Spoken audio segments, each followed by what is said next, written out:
During dinner that evening, Leo told his parents about Chloe moving back to her own house. Helen immediately protested, worried about her being unsafe all alone. That was the exact line Leo had been waiting for. "I'm going with her." He saw his mom's expression darken and quickly added, "Aren't you always saying I get on my nerves? This way, you'll see less of me. Might be good for your blood pressure." Helen slammed her chopsticks on the table. "What did you just say?" Leo shot a desperate look at his dad. But David White acted as if he hadn't seen a thing, focusing intently on his food and glancing at the evening news. "You're not going anywhere," Helen declared. Leo set down his own fork and stretched his back. "Hey, Dad, can you buy some chicken tomorrow? The kind with really tough wings. I think I need to build up my strength, since I'm clearly ready to leave the nest." Chloe, who had been trying to stifle her laughter, finally let out a snort. She quickly jumped in to help. "Helen, I feel so bad for imposing on you all this time," she said sweetly. "That's why I decided to go back. Leo can just stay here and keep you company."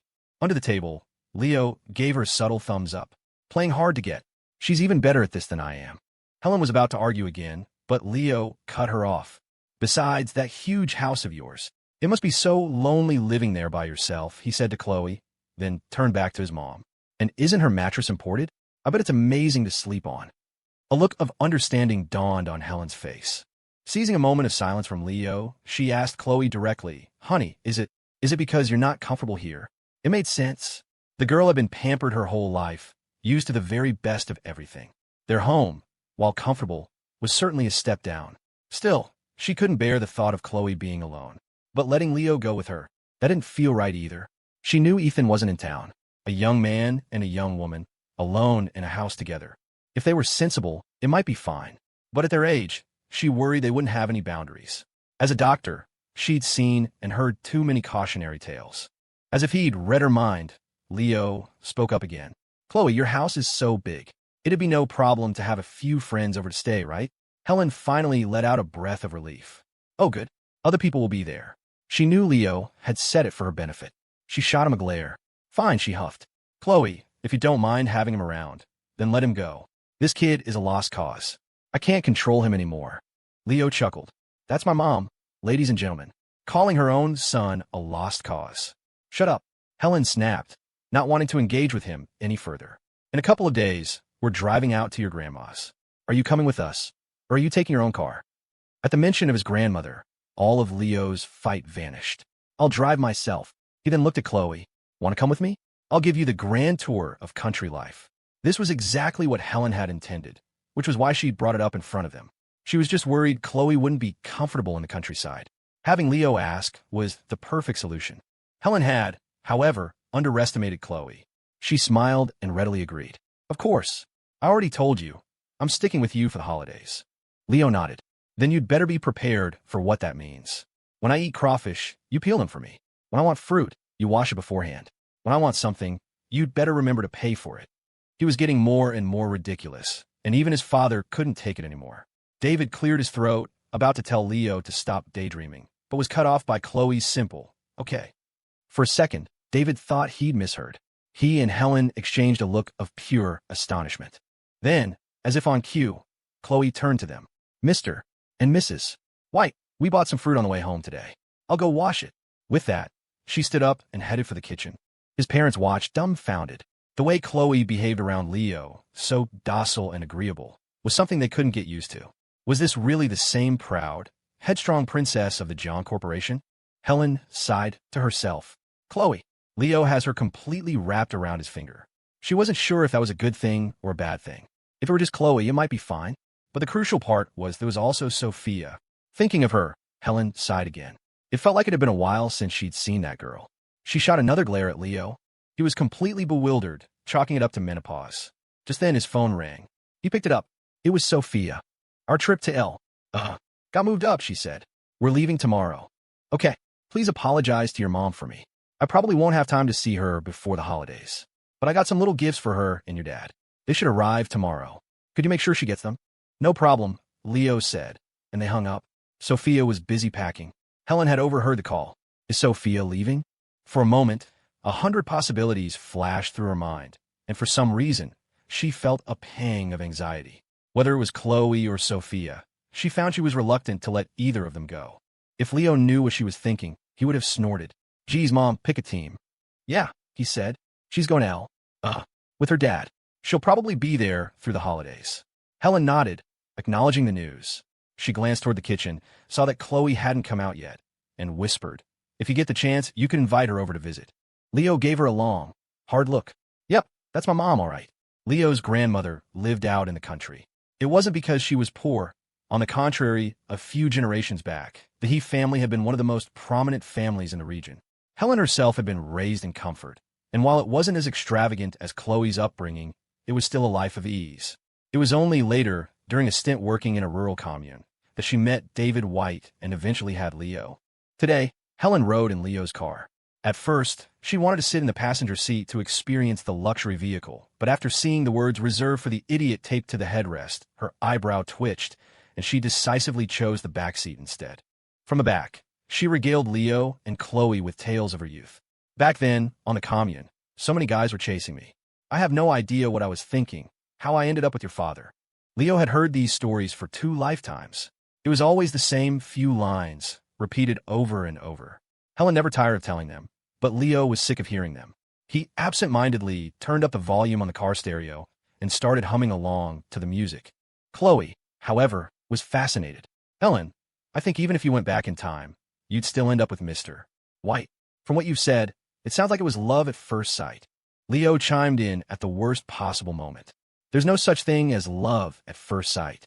He trailed off, realizing his mistake, but it was too late. A dark line crossed Helen's forehead. If Leo hadn't been driving, she would have grabbed him by the ear. The older this kid got, the more defiant he became. The drive from Riverbend to his grandmother's house was only about 2 hours. Listening to Chloe and his mom chat, the time passed quickly. Because Helen had called ahead, the whole family knew Leo was bringing Chloe over today. They were waiting at the entrance to the village. When Leo arrived, his grandmother was still gossiping with the other old folks. It was the holiday season, and many people who worked elsewhere had returned home, so the village entrance was crowded with people playing cards, chatting, and watching the world go by. When Leo's Porsche Cayenne rolled up, people started pointing, guessing which family's kid had made it big and come home in a fancy car. In this day and age, anyone who could drive a car back to the village was considered successful. A few of the younger people recognized the logo and gasped. "That car is crazy expensive. I heard it costs over $100,000. $100,000. Whose kid is that loaded?"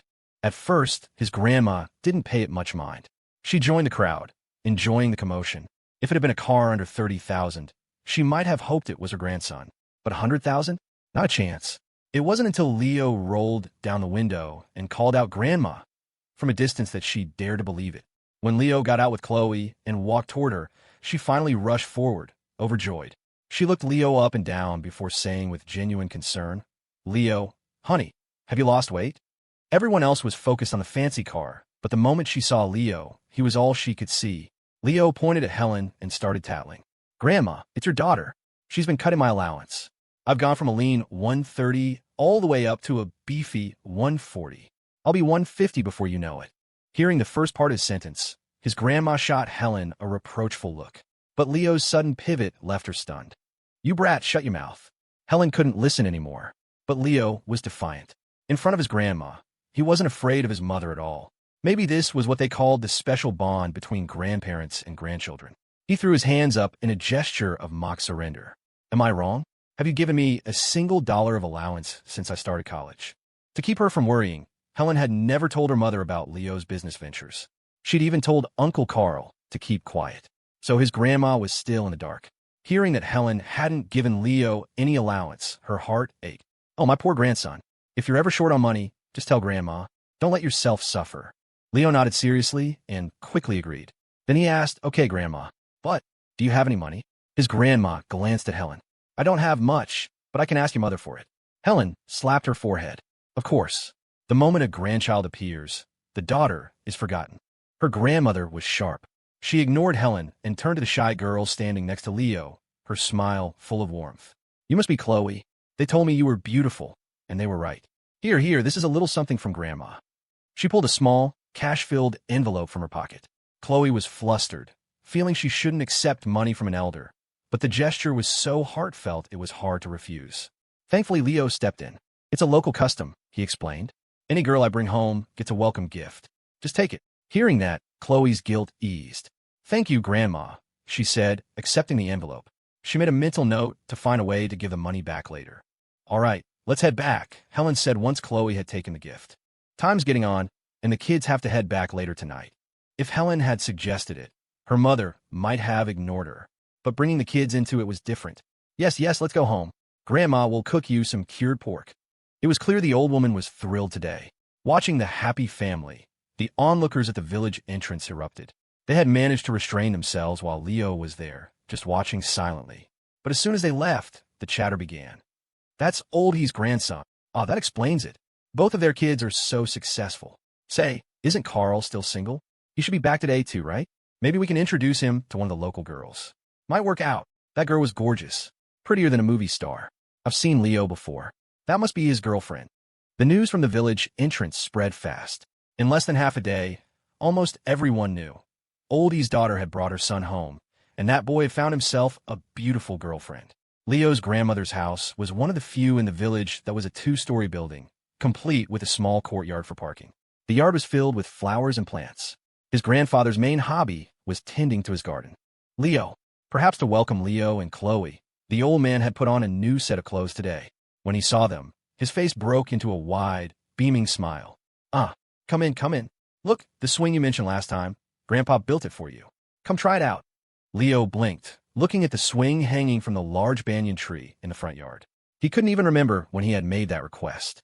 Chloe, however, was thrilled. She grabbed Leo's hand, her eyes fixed on him, her meaning clear. Take me. Helen paid them no mind. She took off her coat, grabbed one of her mother's aprons, and went straight into the kitchen. Today, it was a family meal. No other relatives, just the immediate family. David and Uncle Carl were still on their way, but would be there soon. Since they were all useless in the kitchen, Helen always took charge. His grandfather chatted with Leo, asking about college life, if he was settling in, if he was homesick. Then he turned to Chloe and asked where she was from. When he learned she was Leo's high school classmate, he had a sudden realization. So you're Chloe. His dramatic reaction made his wife, who was peeling garlic nearby, roll her eyes. What's with the delayed reaction? She grumbled. But it was like a switch had been flipped in his grandfather.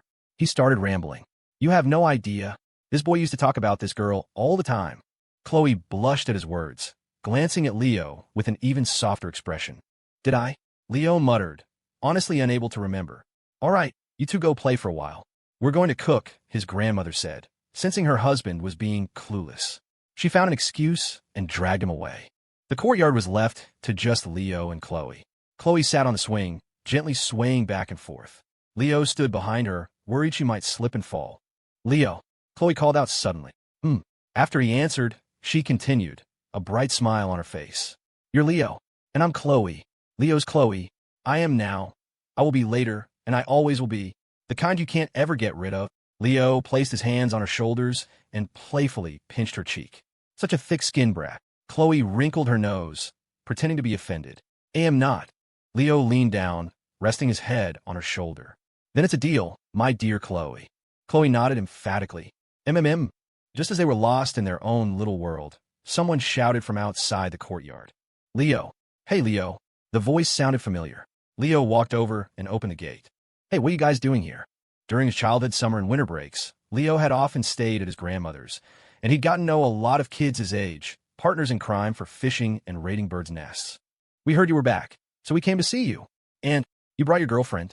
The speaker was about Leo's age. His skin was dark from years in the sun, and he was rail thin. Everyone called him Spider. Spider was the best tree climber and swimmer in the group. In his own words, there wasn't a tree in the village he couldn't scale. Of course, he was also the one who got in the most trouble. His grades weren't great, so after high school, he dropped out to find work. There were a few others with him. Leo recognized their faces but couldn't recall their names. He used to hang out with them when he visited, but after that, they had all gone their separate ways. This was the first time Leo had seen them since his rebirth. He felt no awkwardness at all. You guys know if they sell firecrackers in the village? Spider grinned.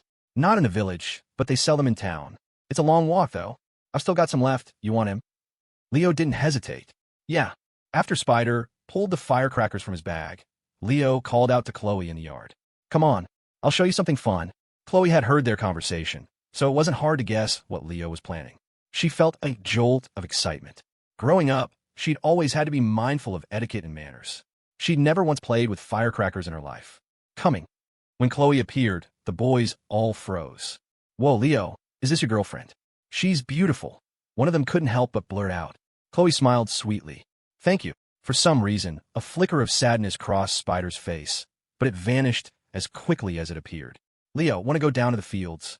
Let's go. Leo was all for it. Firecrackers were best used on a dog's food bowl or a fresh cow pie. That was where the real fun was. Leo told Helen where they were going and then left with Spider and the others. There was no distance between them, just the easy, uncomplicated friendship of youth, and Leo found it incredibly refreshing. The autumn harvest had been a long time ago, and the fields were dry. Leo handed a pack of firecrackers to Chloe, encouraging her to try. But she looked hesitant. I'm scared. Useless, he muttered under his breath, then began a hands-on lesson. Just as they were having fun, another person appeared on the path above the field. Spider, time to come home for dinner. Hurry up. Spider quickly called back. Coming, sis. He then turned to Leo, looking apologetic. Leo, I gotta go. I'll come find you this afternoon. Oh, and I've got a lot more firecrackers. If you run out, just come get more. Without waiting for a reply, he started jogging toward the girl. Sis, Leo's back. As he got closer, he lowered his voice. And he brought his girlfriend. Spider's sister looked nothing like him. Her skin was fair, her features delicate. Hearing his words, she showed no surprise. I know. She had already seen them when she arrived. She didn't have much of a reaction. Let's go, time for dinner. And don't you go around talking nonsense. Spider mumbled an okay, looking a little down. Spider's departure didn't dampen Leo's mood. He stuck a bottle rocket into the dirt and started coaxing Chloe to light it herself. Chloe stomped her foot. She was the classic case of all talk and no game. She made a few attempts, but she'd run away before the fuse was even lit. To make matters worse, she threw Leo's lighter in her panic. Sigh, what a chicken, Leo lamented. Chloe pouted. I only need to be brave for you once. By the way, was that Spider's sister? Leo watched Spider and his sister's retreating figures from a distance. Yeah, he said, then immediately turned back, trying to change the subject. Want to keep going? Chloe seemed a bit distracted, lost in thought. When Leo called her name, she snapped out of it. Of course. As they set off more firecrackers, Chloe suddenly asked again, you and his sister. You knew each other before, didn't you? We did, Leo admitted without hesitation. I used to come to my grandma's to play and would hang out with Spider and his friends all the time. Sometimes I'd even eat at their place. We just got to know each other over time. Chloe didn't press any further. She had only brought it up because she'd noticed the strange look on Spider's face, especially after his sister arrived. Chloe wasn't clueless. Sometimes it was best to see things and not say anything. Besides, judging by Leo's expression, it really was nothing. Maybe there was something before, but it didn't matter now. With a loud bang, a small crater appeared in the dirt, smoke rising from it. Chloe clapped her hands. Okay, it's almost noon. Should we head back? If you were 10 years younger, Leo felt like he could have played with this stuff all day. But back then, he couldn't afford it. Now that he had the money, he couldn't find the same joy. He had been ready to stop for a while, but he hadn't wanted to spoil Chloe's fun. Her suggesting it herself was, for Leo, a welcome development. The cold wind whipped around them, stinging their faces. Going back to a warm fire sounded much better. Let's go, he said, taking her hand. As he expected, it was ice cold. He tucked it into his pocket, and it warmed up instantly. Chloe loved the feeling. Her hands were still a bit dirty, so she casually wiped them on Leo's jacket before snuggling up against him as they walked back to her grandmother's house. Did you smell the food? I was just about to call you back for lunch, and here you are. As Leo stepped into the courtyard, he saw his Uncle Carl carrying a dish out of the kitchen, teasing him. Leo grinned. Of course. He didn't stand on ceremony, pulling Chloe directly into the house. The large round table was already set with bowls and chopsticks. At his grandmother's house, he was treated like royalty. All he had to do was sit down and eat. The older generation would practically feed him. Chloe wanted to help, but Leo held her back. Just wait for the food. The He family wasn't large. Even with Leo and Chloe, there was plenty of room at the table. Only Uncle Carl sat alone, making him the prime target for nagging. You're a grown man. Why aren't you married yet? What? You planning to find a nursing home for yourself later? It was because his grandparents harped on this constantly that Carl rarely came home. As he put it, if he wanted his parents to live long lives, he should upset them less. The greatest act of filial piety he could perform was to not show his face. No matter what they said, he just smiled. We still have Leo, don't we? Right? Worst case, you can take care of your uncle in his old age. Leo acted as if he hadn't heard a thing, placing a piece of fatty cured pork in Chloe's bowl. Try it. Chloe looked troubled. The piece Leo had given her was incredibly fatty, almost pure oil. She didn't know whether to eat it or not. Seeing that Leo was ignoring him, Carl coughed twice, trying to get his attention. Chloe saw her chance. Uncle, is your throat bothering you? Let me get you a glass of water. Without giving Carl a chance to refuse, she quickly got up to grab a cup. As she left, she deftly returned the piece of meat from her bowl to Leo's. You eat it for me. Mwah. And just like that, his grandmother was off again. Look at Chloe. Isn't she just the sweetest? Carl had to nod in agreement. The meal was the family's holiday reunion dinner. Perhaps because of Chloe's presence, it was especially lavish. By the end, there were more leftovers than what had been eaten. Helen and her mother went to clean up. At his grandfather's suggestion, the men, including Leo, set up a table in the courtyard. His grandfather brought out his prized mahjong set. While his grandfather was setting up the table, Uncle Carl found Leo and whispered, I've got a lead on that thing you asked me about a couple of days ago. Are you sure you want to go through with this? In my opinion, it's better to let sleeping dogs lie. There's no need. Besides, your future isn't in the clothing industry. After meeting with Ethan Jeang, Leo had gone to his uncle. Carl had been in the garment industry for years and had a complex network of contacts. He could easily get inside information. Leo had asked him to keep an eye on Richard Chien's Enjoy Sportswear. The two brands he was partnering with were world-renowned. The plan to build the largest production base would be a massive undertaking. Ethan's idea was to let him start construction and then cut him off midway. But Richard Chien was wary of him, and the two knew each other inside and out. Ethan couldn't be sure how many of his own people were on Richard's payroll. That's why some things had to be done by Leo. And now, Leo was capable enough for Ethan to entrust him with the task. Leo knew his uncle was just concerned. Like Ethan, he was pointing out all the potential difficulties to make Leo understand how hard it would be. But Leo didn't care. Uncle, sometimes swallowing your pride isn't the right move. There's too much between me and Richard Chien. Leo's tone became unusually heavy. It was the first time Carl had ever seen him like this. He was about to say more, but he swallowed his words and gave up. They've chosen a site in Riverbend, Carl said. They're planning to break ground after the Lantern Festival. The construction company is... He paused intentionally.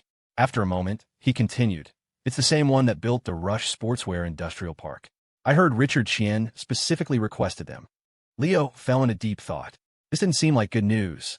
The industrial park had been in the works for a long time, with the final plans only recently decided. Richard's move was too fast. Seeing Leo's silence, Carl glanced around. His father hadn't come over yet. He whispered again, the city is paying close attention to both of these projects. No one will dare to cause trouble. Leo understood and nodded slightly. Just when Carl thought Leo would back down, he suddenly turned to Chloe. Chloe, he said. Chloe was busy playing with his grandmother's little dog. Leo and Carl had deliberately spoken away from her, and she'd been tactful enough to give them space. Hearing her name, she looked up. What is it? Leo grinned. Tell me, is our new year going to be lucky or what? Of course it's lucky. Chloe was confused by the question, but answered without hesitation. Leo pretended he hadn't heard. Lucky or not? Lucky, Chloe said, raising her voice. The little dog must have thought she was calling it, because it started barking excitedly. Leo threw his hands up at his uncle. See? No one dares to cause trouble. What's that got to do with the dog? Leo. Chloe finally understood. She'd been played again. She glared at him, her teeth clenched and her cheeks puffed out in anger. Leo rushed over to comfort her. I'm here, babe. Chloe had been fuming, but hearing him call her babe instantly extinguished her anger. Still, she feigned annoyance. I don't care. Apologize to me. I'm sorry. Huh. Chloe had expected him to argue. She was shocked by how quickly he gave in. Leo continued. I'm sorry, my little baby. I'll never do it again. Well, Chloe's heart melted. Well, I guess I'll let it go this time. Uncle Carl watched, dumbfounded. Leo was once again rewriting his understanding of relationships. You can do that. Leo grinned and ruffled Chloe's hair. Do you know how to play mahjong? Want me to teach you? A flicker of anticipation crossed Chloe's eyes, but she seemed a bit shy. I don't know. Leo could see right through her act. He pulled up a stool and placed it next to his own. Nothing to it. By the way, my lessons aren't free. If I lose later, you have to pay for me. Chloe snorted. Oomph. She pouted. So you had ulterior motives all along. You were just after the few bucks in my pocket. Leo patted his own empty pockets. What can I say? I'm poor. You can't hold it against me. Chloe turned her face away, clearly not wanting to talk to him. It'd be better if you were poor, she muttered. Then I could be your sugar mama. I'd lock you in a room all day, and no one would see you but me. Leo feigned terror. How cruel. He leaned in close, his voice a whisper only she could hear. If we're stuck in a room all day, aren't you afraid my body won't be able to handle it? Chloe's face turned bright red. You're awful, she scolded. The two of them were too much to watch. Carl dragged David away for a smoke. After a long time, his grandfather finally brought out the mahjong tiles, even putting on a pair of reading glasses. I never use this stuff. It's a real pain to find. Come on, sit. As they played, Chloe sat quietly to the side. Suddenly, Helen called her. Chloe, there's still oranges in the backyard. Come on, let's go pick some. Chloe was bored anyway. Mahjong was still a bit foreign to her. Hearing Helen's call, she eagerly agreed. Coming. After she left, his grandfather adjusted his glasses. He ran his hand over the tiles, not even looking up. You're not here often. You should still find some time to visit Spider's family. Old Jeang was diagnosed with late-stage liver cancer. He doesn't have much time left. He sighed. It's true what they say. A rope always breaks at its thinnest point, and bad luck always finds the unfortunate. He continued, those two kids of his are very good. When you all aren't around, they often come to visit us. If you can help them, you should. His grandfather's words left a sour taste in Leo's mouth. He suddenly understood why Helen had sent Chloe away. Some things weren't meant for her ears. He was trying to figure out how to respond when his grandfather drew a tile, his face lighting up. Self-drawn, all one suit. I win from all three of you. Pay up. Now Leo felt even worse. His money bag was gone, and he really didn't have any cash. He usually just used his card. He immediately called toward the backyard. Chloe. After a few calls, he saw her jogging over. What is it? Pay up, Leo said, as if it were the most natural thing in the world. And you have an empty gift envelope, right? Put some money in it. We're going to visit a relative. His grandfather was surprised that Leo wasn't hiding this from Chloe. But Leo didn't care. Back then, as Leo started to speak, his grandfather looked uncomfortable. Ahem. His cough was even more fake than Carl's. Leo rolled his eyes. There's nothing to be ashamed of. It's the 21st century. What's the big deal? He turned to Chloe. When I was a kid, I was being stupid and fell in a river while playing. Luckily, Spider's sister was passing by and saved my life. My grandfather got all worked up and arranged a childhood engagement for me. Of course, none of us took it seriously. Chloe blinked. After hearing his explanation, she couldn't help but burst out laughing. So, you're saying that technically you're still a married man? Ow! Before Chloe could finish, Leo flicked her on the forehead. Don't be ridiculous. Some things you forget as soon as they're over. Other things you can remember for a long, long time. Especially the embarrassing ones. When you recall them, you cringe so hard your toes curl up and try to dig a hole in the floor. Back when Leo was in middle school, before he met Chloe, he spent a summer at his grandfather's. He and a few friends went to play in a mountain stream. Young and foolish, they knew nothing about flash floods. Just like that, his story almost ended prematurely. But thankfully, fortune favors the bold. He was rescued. Hearing Leo bring up the past, Chloe grew tense. In that case, we really should thank her properly. Leo threw his hands up in a helpless gesture. Ow! By marrying her, Chloe fell silent. Of course not. But they're family. They're having some trouble, aren't they? Hearing this, Leo sighed. Some things can't be measured in money. Besides, my dad already offered them a huge cash gift back then, and they refused. Chloe didn't seem to understand, but she didn't press the issue. She just frowned and asked, then what about the childhood engagement? That's a long story, Leo said, clearly reluctant to talk about it. Then let's not talk about it. But Chloe wasn't about to give up so easily. She linked her arm with his and whined. Oh, come on, just tell me. I promise I won't laugh at you. As if afraid he wouldn't believe her, she held up 3 fingers to the sky. I swear. Leo ruffled her hair and sighed deeply. Chloe thought he was about to spill, a gossipy smile on her face. To their generation, a childhood engagement was nothing. But Leo changed the subject. It's cooler in the mountains. Come on, we're almost there. He took her hand and led her toward a tile-roofed house halfway up the mountainside. In 2005, there were many houses like this in the village. In a few years, they would almost all be replaced by multi-story buildings. Rural development was happening fast. Chloe stomped her foot, but since Leo wouldn't talk, there was nothing she could do. She let him lead her, her white sneakers getting covered in mud. But she didn't complain once about the climb. That was one of the things Leo liked about her. Though she was born with a silver spoon in her mouth, she understood the hardships of life. Before they even got close to the house, they heard a dog barking. It was a powerful sound that startled Chloe, making her instinctively hide behind Leo. This was no soft, playful yapping. Leo wasn't scared at all. Goldie, 9 out of 10 yellow dogs in the village were named something like that. Chloe was amazed. As soon as Leo shouted, the big dog actually stopped barking. Its tail, which had been tucked between its legs, finally started to move. "Goldie, come here," Leo called out. The dog seemed to recognize him. It started wagging its tail, letting out happy whimpers as it ran over and jumped on him. "Well, I'll be. It's been years, and you're still kicking," Leo said, patting the dog's head. It was a good thing dogs couldn't understand human language, or it might have taken a chunk out of him. The commotion from Goldie naturally attracted the attention of the people inside. "Goldie, come back. Don't you bite anyone." The voice was gentle. Chloe recognized it as Spider's sister. As soon as she spoke, she appeared in the doorway, an apron tied around her waist. Seeing Leo and Chloe, she froze. After a moment, a warm smile spread across her face. "What are you two doing here? Come in, have a seat." It was clear their sudden visit had surprised her. From across the field, Chloe hadn't been able to see the sister's face clearly, only guessing from her figure and general outline that she must be pretty. But seeing her up close, she was stunned. Her features were indeed lovely, but a terrifying scar ran almost the entire length of her face. She should have been beautiful. Leo was also momentarily taken aback, but he forced himself to remain calm. "I haven't been back in a while, so I wanted to come see Mr. Jeang. How is he?" A shadow of sadness crossed the sister's face, but she quickly composed herself. He's inside." But she seemed embarrassed. Leo didn't care. He shouted into the house. "Spider!" Spider was clearing the table. Hearing Leo's voice, he came out too. "Leo." Leo grunted in acknowledgement. "Come on, take me to see Mr. Jeang." Before Spider could agree, his sister spoke up. "The house. It's a mess." Even if she hadn't said it, Leo knew. With a sick person in the house, especially in a poor family, things wouldn't be tidy. But Leo didn't mind at all. "Don't say that. You're making me feel like a stranger," he said, his voice gentle. "You saved my life. That was nothing." Her expression was uneasy. Anyone else would have helped. Leo didn't bother trying to explain. The flash flood had come fast and strong. If it hadn't been for sheer luck, both of them would have been done for. Anyone else? They would have stood on the bank and watched. He'd be lucky if they even called for help. Did she really expect someone to wade into that water to save him?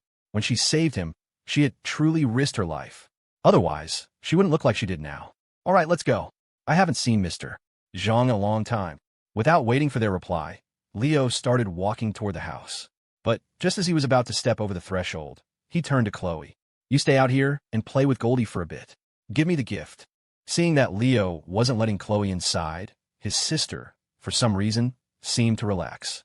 Perhaps she was afraid Chloe would show a look of disgust. Sometimes people are just like that. Chloe's appearance, her demeanor, her clothes, they were all too dazzling. They were all young adults around the same age, and the contrast was stark. Leo was, in his own way, preserving what little dignity they had left. He'd been here before, but back then Mr. Jeang hadn't been diagnosed yet. Chloe, with her sharp intuition, understood Leo's intentions. She nodded and handed him the envelope she'd prepared. She double-checked. "Goldie won't bite, right?" "No way," Spider said confidently. "Goldie's a good boy." That put Chloe at ease. Still, she decided against petting him. It was better to just keep a respectful distance. As Leo entered the house, the thick, pungent smell of Chinese herbal medicine hit him. Expensive Western medicine was beyond the reach of ordinary people. He paid it no mind and walked directly toward the inner room. Spider went ahead and turned on the light. "Dad, Leo's here to see you." Mr. Jeang was lying in bed, a half-eaten bowl of meat broth on the nightstand. Hearing Spider, he managed to push himself into a sitting position. His complexion was terrible, but when he saw Leo, he forced a smile. "Leo, you're here." Leo nodded and pulled up a stool to sit beside him. "Mr. Jeang, how have you been feeling?" The cancer had wasted him away. His hands were just skin and bone, and his cheekbones protruded sharply. In the dim light, he looked almost skeletal. No wonder his daughter had tried to keep Leo from coming in. She was probably worried he'd be frightened. Mr. Jeang tried to smile. "I'm doing okay. It's good of you to remember me." Leo felt a pang of shame. If his grandfather hadn't reminded him, he would have forgotten all about this. He sighed inwardly. "Mr. Jeang, let me take you to the hospital in the city." Spider and his sister, April, both looked at Leo, unsure if he was just being polite or if he was serious. They wisely kept quiet, waiting for their father's decision. Mr. Jeang coughed. "April, could you give me a glass of water?" April nodded and left the room. Then Mr. Jeang turned to Spider. "Go help your sister." Even if Spider was slow, he understood his father was trying to get them out of the room. He looked at Leo, then at his father, and finally went outside. Leo, I'm sorry you have to see this, mister, Jeang said, embarrassed. Leo waved his hand. Mr. Jeang, my mother is at Reborn General. I can make arrangements. Thank you, Mr. Jeang interrupted before Leo could finish. I know my own situation. Every day I live is another day of suffering. Let it be. In the time since his diagnosis, Mr. Jeang had come to terms with it. His only relief was that both his children were grown.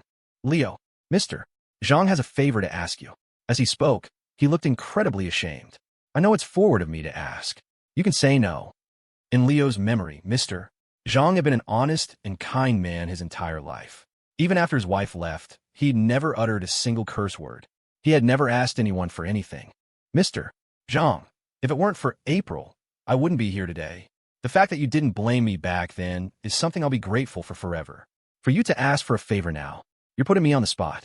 If you need something, just tell me. A look of relief washed over Mr. Jeang's face. He spoke slowly. I haven't accomplished much in my life, but my 2 children are different. They shouldn't be wasted like this. I want to ask you to take them with you to see the big city. The farthest Spider has ever been is the county seat. April has never even left the village. Toward the end, his voice grew softer. Each word was like a knife carving into Leo's heart. If it weren't for that scar, April probably would have had a happy adolescence. But because of it, she was afraid to go far. The strange looks from others were a constant assault on her fragile heart, even if she pretended not to care.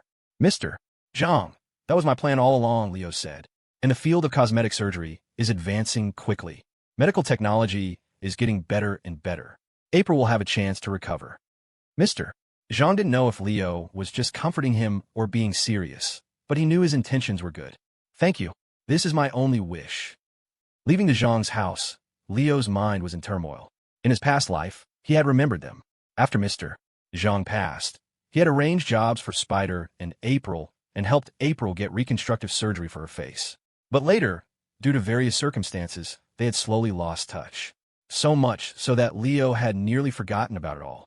Chloe sensed his unease. She took his hand, offering silent comfort. When they returned to his grandfather's courtyard, the mahjong game was still in full swing. Helen was now sitting in Leo's former spot. Seeing him return, she asked, "Did you see him?"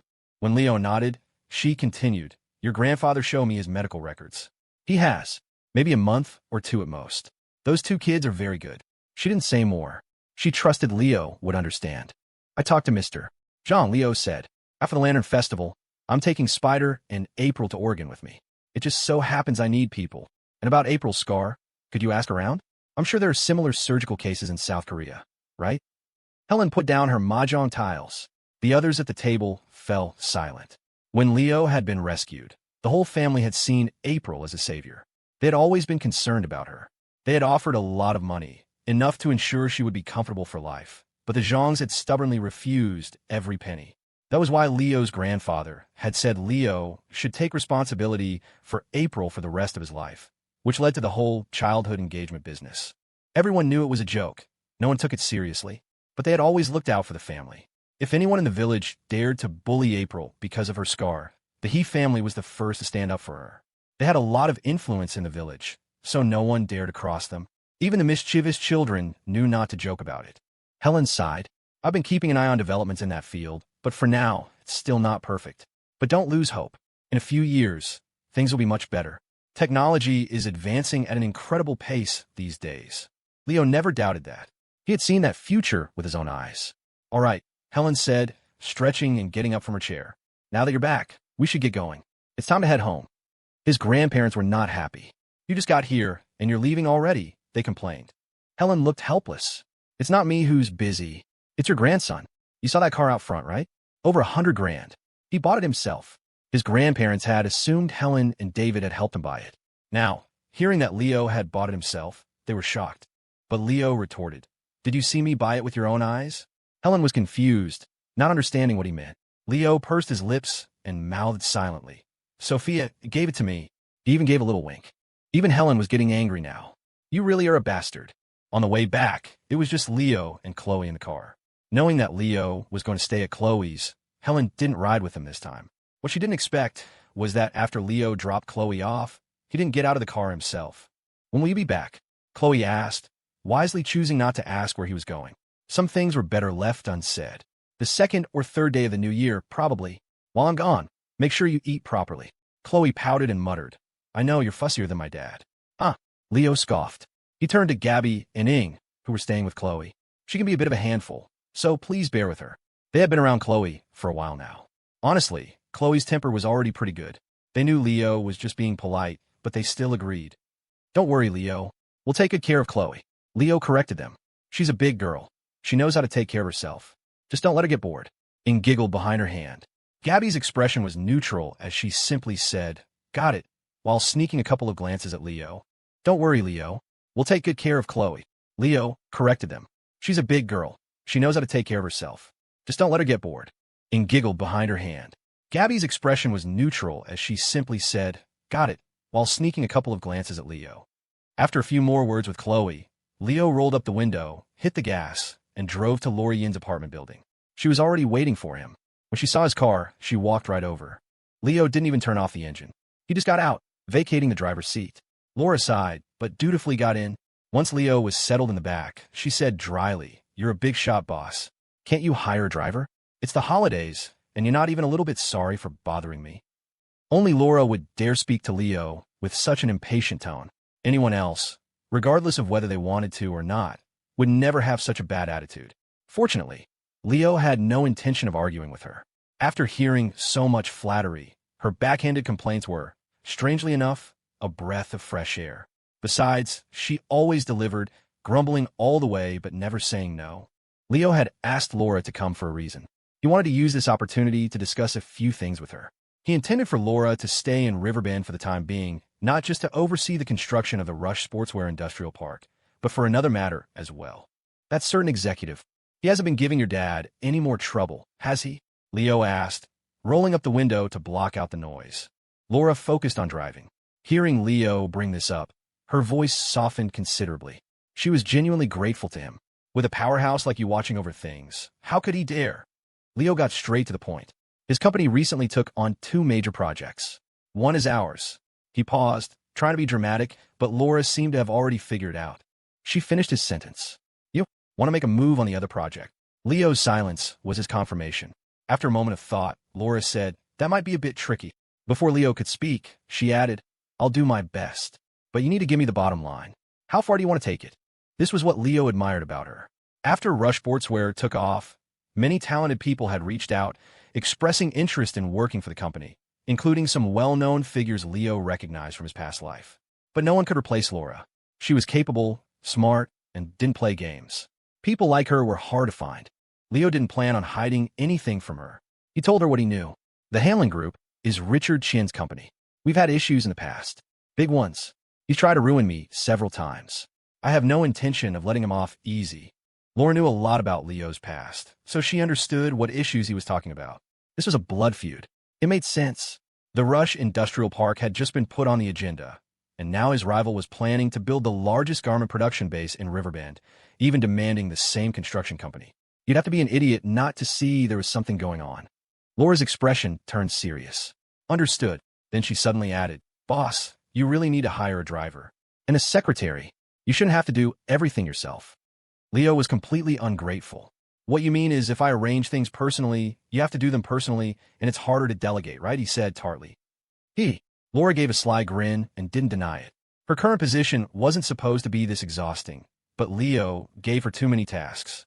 Even things like driving, she had to do herself, leaving her mentally and physically drained. Fortunately, Leo added, after the holidays, I'm bringing 2 people into the company. They're both very sharp. I need you to train them. The goal is to groom them for those 2 positions. Leo had never had an assistant or a driver. On one hand, he felt it was unnecessary. After all, he was still a student. On the other, he hadn't found the right people. Those 2 positions would grant access to a lot of his private affairs. He couldn't trust just anyone. Laura nodded, then asked mischievously, Boss, don't tell me you've gone and tricked 2 more young girls. If she weren't driving, Leo would have been tempted to kick her. What are you talking about? It's a brother and sister. They did me a huge favor. Laura suddenly asked, Is the sister pretty? Leo stared out the window and sighed. His memories from before middle school were hazy, but he still answered with certainty, very pretty. Laura noticed the change in his tone and didn't ask any more questions. She'd see for herself soon enough. The drive from Riverbend to took several hours. Perhaps because her driving was so smooth, Leo actually fell asleep. Hearing the soft snores from the back seat, Laura quietly turned down the radio and slowed the car a little. Leo had already set the navigation before he dozed off. When Laura arrived at the destination, before she could wake him, she saw Sophia standing prettily on the corner. "Boss, we're here. Sophia's over there." Leo had been sleeping soundly. If it weren't for Laura's jarring use of boss, he might have stayed asleep. He rubbed his eyes. That was fast. He got out of the car and opened his arms to Sophia, who was a short distance away. She ran over and, ignoring the passers-by, threw herself into his embrace. After holding each other for a moment, she whispered, "My dad's still here. It's been too long. A hug comes first." Leo showed no signs of letting go, so Sophia just let him, burying her head in his chest, a smile involuntarily spreading across her face. After a moment, her father's voice sounded beside them. "You must be Leo." His tone was calm, betraying no emotion. Sophia, her face flushed, pulled away from Leo's embrace. Leo smoothly extended a hand. "Nice to meet you, sir." In Leo's memory, this was the first time he had met Sophia's father. He wore a pair of rimless glasses and a black overcoat, looking very scholarly and gentle, though his expression was stern. This was especially true when he looked at Leo. Still, out of politeness, he shook Leo's hand. "Hello." Laura, having parked the car, walked over and handed the keys to Leo. "Boss, I'll be heading off. Call me if you need anything." When others were around, she was very good at protecting Leo's image, never saying anything defiant. Leo took the keys. "Julian Jeang is in town. You should meet up with him. He can handle a lot of things more easily here." Laura nodded. "All right, you go on then." She waved goodbye to Sophia and her father. "Happy New Year, sir." "Happy New Year, Sophia. See you after the holidays." "Happy New Year, Laura." After the pleasantries, Laura wasted no time, hailing a cab and leaving. "Leo, let's go." "Time to eat," Stephen Sue said, then turned and started walking ahead without checking if they were following. Anyone could see he was not in a good mood. "Don't mind him, he's always like that," Sophia whispered to Leo, their fingers intertwined. Leo gently squeezed her hand. "I can completely understand how father feels right now. If it were me." He trailed off. "Never mind." Sophia giggled. It was true.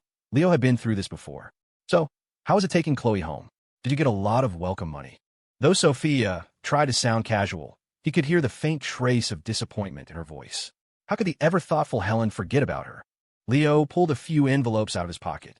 "From my uncle, my mom, and my dad." Sophia's eyes lit up as she took them, opening them right there in front of him. Each contained a few crisp $100 bills. It wasn't a huge sum for her, but the gesture was a delightful surprise. "Please thank them for me." "Saying it for you is easy, but it's not very sincere," Leo said casually. "Why don't you find some time to treat them to dinner?" Sophia glanced at her father's back up ahead and put the envelopes away. "I will if I get the chance." Clearly, she didn't want to dwell on the topic. She changed the subject. "It's been a few days. Did you miss me?" Her voice was a soft whisper, just loud enough for him to hear. Leo didn't hesitate. He wrapped an arm around her shoulder, pulling her closer. "Of course," he added with a wicked grin. "Every part of me missed you. Want to feel for yourself." Sophia scoffed. "You pervert." But this time, she didn't blush or say no. There's a chance, Leo thought. He was about to say something else when he saw Sophia's father stop in front of a restaurant. Kat, he, and Sophia's mother, Bethany Bing, were already there. When Kat saw Leo, she waved and teased. Well, if it isn't the great Mr. Leo, traveling all this way. You must be exhausted." Leo thought she was just being nice, but she immediately changed her tune. "So, did you bring a ring this time?" Sophia closed her eyes and sighed, not wanting to deal with her. Luckily, Bethany was there. In contrast to her husband's stern demeanor, her smile was warm and kind. She shot Kat a look. "Stop your nonsense." Then she turned to Leo. "You must be hungry after such a long drive. Come on, let's eat." They had a private room reserved. Once inside, they told the waiter they were ready, and the dishes started arriving. While they waited, Kat chatted nonstop with Leo. "You made so much money this year. How about you consider investing some in me?" With TVs becoming common in every home, the entertainment industry is bound to explode. Interested? Bethany and Stephen didn't say a word. Leo noticed that when they sat together, they were completely silent. Hearing Kat trying to get her hands on his money, he perked up. He was fine with anything else, but asking for money? Sorry, not happening. But for Sophia's sake, he couldn't be too blunt. "I don't have any plans for that right now," he demurred. "Besides, Kat, Are you really short on cash? I'm the one who's broke. How about you consider investing in me? I guarantee I'll make you a fortune. In truth, Leo was very optimistic about the entertainment industry, but he knew his self-control was limited. He might get sucked into the world of glitz and glamour. After all, what normal man could resist the advances of aspiring starlets throwing themselves at him? Who could withstand that kind of temptation? Kat was persistent. Are you sure you don't want to reconsider? She even lowered her voice. Lots of beautiful women, you know. Only she would dare say something like that. If it were another time, another place, Leo might have seriously considered it. But Sophia was right there, leaning ever so slightly toward him, listening to their conversation. Do you think I'm that kind of person? Stop it. I'm not interested. Kat shook her head, muttering, what a shame. Leo didn't want to be too harsh. He thought for a moment and said, actually, I found a few good scripts and artists who I think have become huge stars. You could try to get in touch with them. When Leo said this, everyone at the table, except Sophia, looked at him. They knew his businesses had nothing to do with entertainment. Why was he paying attention to it? More importantly, they were all insiders and knew how deep and murky the waters were. It wasn't a good thing for someone Leo's age to get involved. Leo saw their concern, but didn't bother to explain. I'll email you the list when I get back to work. You can try reaching out to them. Okay, Kat replied crisply. She trusted Leo's judgment. After all, if it weren't for him, her company wouldn't have grown so quickly this year. She probably owed him a thank you, but for some reason, the words wouldn't come out. She changed the subject. Since you came all this way, how about I help you get Sophia drunk tonight? The table in the private room was large. Kat had deliberately lowered her voice, so Sophia's parents could only hear her murmuring, not what she was actually saying. But Leo and Sophia were close enough to hear everything. Sophia rolled her eyes. Is it really okay to say that right in front of me? Kat smiled playfully and didn't argue, simply taking a sip of her tea. Just then, Sophia suddenly said, what makes you think I won't find a way to get drunk myself? At that, the water cat had just sipped sprayed out of her mouth. She coughed for a good while before she recovered. Now everyone was looking at them. Kat patted her chest to calm herself. I'm fine, don't mind me.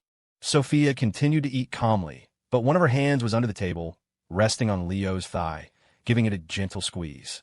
This was Sophia, mischievous and clever, impossible not to love. During dinner, Sophia's father, Stephen, made small talk with Leo. It was all meaningless chatter. He didn't mention anything important, treating him like any other junior relative who had come for a holiday meal. In contrast, Bethany was much warmer. She asked about his well-being, how long he was staying, and where he was sleeping. She even suggested he stay at their house for the night, saying they had plenty of room. Leo was tempted. It would certainly be more convenient. But on second thought, he decided against it. If he stayed, he couldn't guarantee that Sophia wouldn't sneak into his room in the middle of the night. Who could resist that? Thank you for the offer, Mrs. Bing, but I've already booked a hotel. When Bethany made the offer, Stephen had tensed up. He relaxed slightly when Leo declined, giving him another long look. As a university professor, he had met many people. Before meeting Leo, he had done his homework. The young man was successful and full of confidence.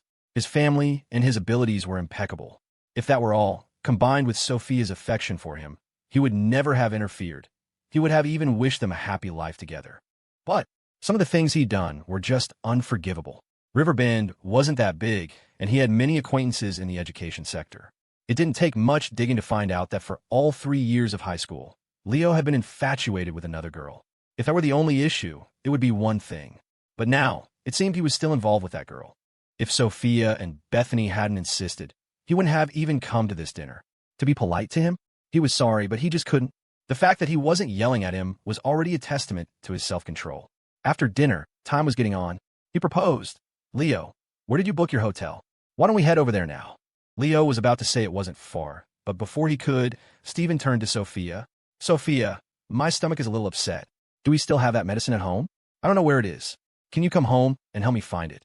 Leo's brow twitched. This was going to be difficult. Sophia glanced at Leo, giving him an encouraging look that seemed to say, it's okay. I'll be waiting. She was about to agree when Bethany said tartly, what's the big deal? If your stomach is upset, it's probably a lost cause. Medicine won't help. Save it and just tough it out. Then, to everyone's surprise, she pulled 2 movie tickets out of her purse. These expire today. They're yours. Ignoring Stephen's dark expression, she stood up. What are you looking at? Aren't you going to pay the bill? You have to pay for a hotel room, but you seem to have gotten used to staying at my place for free, haven't you? Kat sat on the side, quietly eating her dessert, not daring to say a word. Leo was stunned.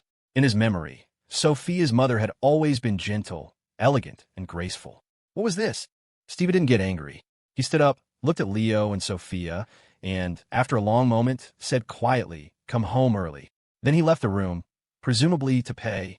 Bethany said her goodbyes and followed him out. "Are you really okay with just handing our daughter over to him?" Stephen asked Bethany on their way to the cashier. "You know about his history, don't you?" In front of others, especially Sophia, he would never argue with Bethany. But now that they were alone, he couldn't hold it in any longer. Bethany's expression was calm. She wasn't surprised by his outburst. "You know Sophia's personality," she said. "She's stubborn. Once she's made up her mind about something, does she ever give up? Besides, in our social circle, Leo is actually a breath of fresh air." Stephen was speechless for a moment. "He's still young," he finally said. "He might. In the future." Bethany cut him off. "Can you make her decisions for her for the rest of her life? As it stands now, he can give her something you can't. That carefree happiness." Stephen was a competent professor, but perhaps not a competent father. This was his sore spot. His voice weakened. "I hope so." Bethany knew he wouldn't give in so easily. Academics were the most stubborn people. She hadn't intended to persuade him anyway. "Sophia is more mature and intelligent than you think. She knows what she's doing." Back in the private room, after her parents left, Kat seemed to let out a sigh of relief, slumping into her chair. She teased Leo, "So, isn't your future mother-in-law terrifying? I'm telling you, Sophia takes after her. You'd better watch out." Sophia sat quietly, a half-smile on her face as she watched Kat. "Keep talking. See what happens." Kat felt her gaze, but cluelessly prepared to continue. But Sophia wasn't giving her any more time to waste. "Don't you feel like you're the third wheel here? The smart people have already left." Kat huffily grabbed her bag and stood up to leave. As she went, she couldn't resist a parting shot. "I hope that after tonight, I'll have a new nephew or niece to dote on." Sophia wasn't the least bit shy. "I'll take that as a blessing," she shot back. Kat left, and Leo could have sworn he heard her stomp her foot in frustration. Seeing Leo trying to hold back his laughter, Sophia leaned against him. "Don't you laugh. Now hold me." As her fragrant body settled into his arms, Leo felt a wave of blissful contentment. "Let's go see a movie. Your mom's treat." In Leo's opinion, there was nothing particularly compelling in the 2005 New Year's movie lineup. To be honest, he didn't pay much attention to the film market at all. Compared to the box office juggernauts of the future that would rake in billions, the movies of today barely made a fraction of that. If it weren't for the fact that movie theaters were prime date spots, he probably wouldn't have even set foot inside one. Leo didn't even know the name of the film. Sophia, however, was completely engrossed, leaning against his shoulder, holding a bucket of popcorn, her eyes glued to the screen. If it were summer, they were dressed in lighter clothes, Leo might have let his hand casually rest on her leg. But it was winter, and they were both bundled up. If he wanted to feel the quality of pants, he could just go to a clothing store. He was in the business, after all. He could touch whatever he wanted. Besides, he was here to watch a movie, not to be the movie for someone else to watch. Not worth it. Leo had no idea what the movie was about. After it ended, he didn't even know the title. He let out a series of yawns. Sophia didn't say much, just leaned against him, her arm linked with his as they left the theater. Outside, the streets were decorated with festive lights. Occasionally, fireworks would light up the sky. Leo couldn't help but sigh. 2005. It's so good. Everyone is here. As I walked onto a bridge, a cool breeze blew past. Leo finally said, "So, are you buying me tacos, or are you taking me to a bar?" He remembered what Sophia had said about getting drunk tonight. She was too shy to bring it up herself, so he had to be the one to make a move.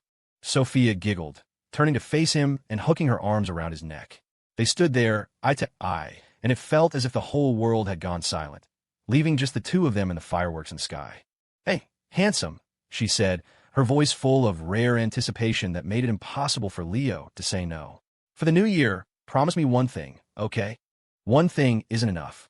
How about we start with 10 or 12? Sophia pursed her lips and shook her head slightly. "One is enough." She let go of him and rested her hands on the bridge's railing. She shouted out toward the river, "New Year. Leo, you have to love me well, just like I love you." Leo wrapped his arms around her from behind, burying his head in her shoulder. "That's a given. That one doesn't count. Pick another." Perhaps because she was in his embrace, Sophia felt bolder. She closed her eyes, letting her hands fall from the railing, and spread her arms to feel the river breeze. "This is the only one I want. If I had to add another, it would be that you have to be happy." Sophia's world revolved around Leo. But Leo's world didn't just contain Sophia. But at this moment, he didn't want to spoil the mood. As long as you're here, I'll always love you, and I'll always be happy. Sophia leaned back slightly, allowing him to hold her tighter. Then she turned her head and kissed him on the lips. After a long moment, she pulled away, a triumphant smile on her face. Not bad. This year's last kiss and next year's first kiss. They're both mine. She licked her lips as if savoring the moment, then winked playfully, as if trying to seduce him. Great service, handsome. Here's your tip. She pulled $100 bill, folded into the shape of a heart, from her pocket. Leo's eyes widened as he watched her pull open the collar of his jacket and slip the bill inside. The cool paper rested against his chest. He quickly fished it out. He was completely dumbfounded. Had he just been hit on? Sophia let out a loud, honking laugh, but didn't last long. Leo lifted her chin. For that level of service, I don't feel right taking this money. How about we try something a little more stimulating? Sophia's gaze didn't waver. She looked at him, her eyes sultry and bewitching. Babe. Her voice was normal when she called his name, but then it changed completely. She smiled wickedly. Then let me see just how good you are. As she spoke, she traced a circle on his neck with her finger. I'll tip well.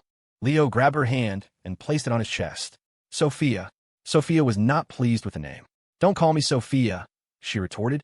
Call me ma'am. Oh, so now she's getting bossy? Could he tolerate this? Leo decided he could not. Ma'am. Sophia's eyes crinkled into a smile. She covered her mouth, trying not to laugh. But her victory was short-lived. She felt Leo's cold hand slip under her shirt, pressing against her skin. You fiend. We're outside, she yelped, quickly looking around. Thankfully, there weren't many people or cars on the bridge. So, we go back? Leo asked, giving her a gentle squeeze. It seemed she was right. She had grown up. A sly look flashed in Sophia's eyes. She leaned close to his ear, her warm breath tickling his skin as she whispered. What's the rush, sweetie? I'm not going anywhere. Why don't we go have a drink first, to get in the mood? Since she had suggested it, Leo wasn't about to back down. All right then, a bar. He remembered a place in the Clover Club. The atmosphere was good. When he had first met Julian Jeang, Julian had insisted on taking him there to experience the local scene. He had almost got into trouble that night. Let's go then. It was clear Sophia was excited. She had probably wanted to go, but never dared. Only with Leo by her side did she feel so fearless. They hailed a cab, went to pick up his Kian, and drove straight to the Clover Club. It had been over half a year since Leo's last visit. The place was still booming. If anything, it seemed even more crowded because of the holidays. Even in the dead of winter, some of the beautiful women inside were dressed in skimpy outfits. In the dim light, their cleavage was all the more alluring. In contrast, Sophia, with her wholesome image and undeniable beauty and class, seemed out of place. She attracted a lot of attention, but since she was held tightly in Leo's arms, no one was bold enough to approach them. The bar was chaotic, but that depended on who you were. Leo, long time no see. Welcome. The chubby owner walked over, a harmless smile on his face that made him look easy to bully. But in this day and age, could anyone who dared to open a bar really be a pushover? The man was being polite, so Leo couldn't disrespect him. Mr. Cooper, good to see you. You didn't have to come over personally. You either came to a bar like this alone or in a group. Bringing Sophia meant he wasn't here to pick up women. That meant he needed more people. Julian Jeang was the best choice, but he seemed to be busy, telling Leo to go ahead and that he would be there later. To take care of him, however, he had called the owner ahead of time. A local and a VIP here, Julian had clout. Mr. Cooper was respectful to him, and by extension, to Leo. Mr. White, it's an honor to have you. Of course I have to take good care of you. Whatever you want to play, it's all on me tonight. Don't be shy. Mr. Cooper was a master of smooth talk, giving Leo plenty of face. Don't say no. Your presence here is my honor. Without giving Leo a chance to refuse, he turned to one of his staff. Take Mr. White to a booth. Mr. White, I have to go take care of something. I'll be back to toast you when Julian gets here. And with that, he was gone. This was Sophia's first time in a nightclub. The lights were a dizzying strobe, the music a physical, thumping presence. On the dance floor, bodies writhed in what could only be described as a beautiful, chaotic mess. The air was thick with laughter and shrieks, a testament to the intoxicating energy of the place. Calling it debaucherous wouldn't be an exaggeration. Mr. White, right this way. The host sent by the owner, a man named Cooper, was sharp. He bowed slightly, gesturing with an open palm. Thanks, Leo said, following him. Sophia instinctively moved closer to his side. So do all guys like places like this? She whispered. Leo played dumb. Why do you say that? Sophia's eyes scanned the room, a small, impressed sound escaping her lips. It's a feast for the eyes. And this is just winter, she mused. I can't even imagine what it's like in the summer. Leo couldn't help but flash back to his last visit in warmer weather. She wasn't wrong, but that was a detail he didn't need to share. He adopted a righteous tone. Not all men. I, for one, don't care for it. If you hadn't suggested it, he continued, I never would have come. Sophia narrowed her eyes, a hint of suspicion in her voice. Really? Would I lie to you? She made a small scoffing sound, but didn't press the issue. It was better if he didn't like it. And if he did, well, so be it. She figured that with his status, he wouldn't be interested in the women here anyway. It wasn't that she was overly confident in herself. It was just that a man like Leo had women throwing themselves at him constantly. He didn't need to come to a club to find someone. Coming here to get drunk, maybe. You need to drink less in the future, Sophia said suddenly. And if you do drink, you have to call me. Leo wasn't sure where that came from, but he nodded instinctively. Absolutely. After seating them at a VIP booth, the host left, but not before murmuring a few words to a couple of security guards, telling them to keep an eye on the high-profile guest. In a place like this, when the atmosphere was right and the alcohol was flowing, you could run into anyone. And with Leo accompanied by the stunning Sophia, it was almost guaranteed some idiot would come looking for trouble, which was exactly why Leo had asked Julian to join them. Sophia poured them both a beer and sat close to him, her eyes on the dance floor. If I dress like that, she began, testing the waters. Leo cut her off before she could finish. I'd kill you. Sophia giggled. I was going to say if I dressed like that at home for you. She shot him a sultry look. Sophia's usual style was gentle and serene, the very picture of a good girl. Her words, however, were shockingly bold. It was this contrast that made Leo's heart skip a beat. So you want me to pick out the outfits? He asked, his voice low. She blinked slowly. You'd pick them out for me? She tapped her chin, pretending to think. After a moment, she listed them off. Nurse, flight attendant, sexy secretary. Right? She finished. Leo was stunned, nodding unconsciously before he caught himself, and shook his head. What kind of R-rated thoughts are you having? Sophia didn't bother calling his bluff. She just leaned in, her arm looped through his, and gently bit his earlobe. It's not entirely out of the question, you know. Leo swallowed hard and quickly took a long sip of water to calm his nerves. He looked at her, his expression dead serious. I'm holding you to that. The moment we get back to Oregon, it's on. Sophia immediately recoiled, giving him a look of pure disdain. Ugh, you're shameless. You actually dare to think about it. Leo just smirked and wrapped a powerful arm around her, pulling her into his lap. I wasn't thinking about it before, but since you brought it up, maybe we should try? My dear Sophia. As he spoke, his hand started to wander, tickling her waist mercilessly. Sophia dissolved into a fit of giggles, begging for him to stop. Okay, little brother, she gasped between laughs. I was wrong. Stop. Have mercy. Ha ha ha.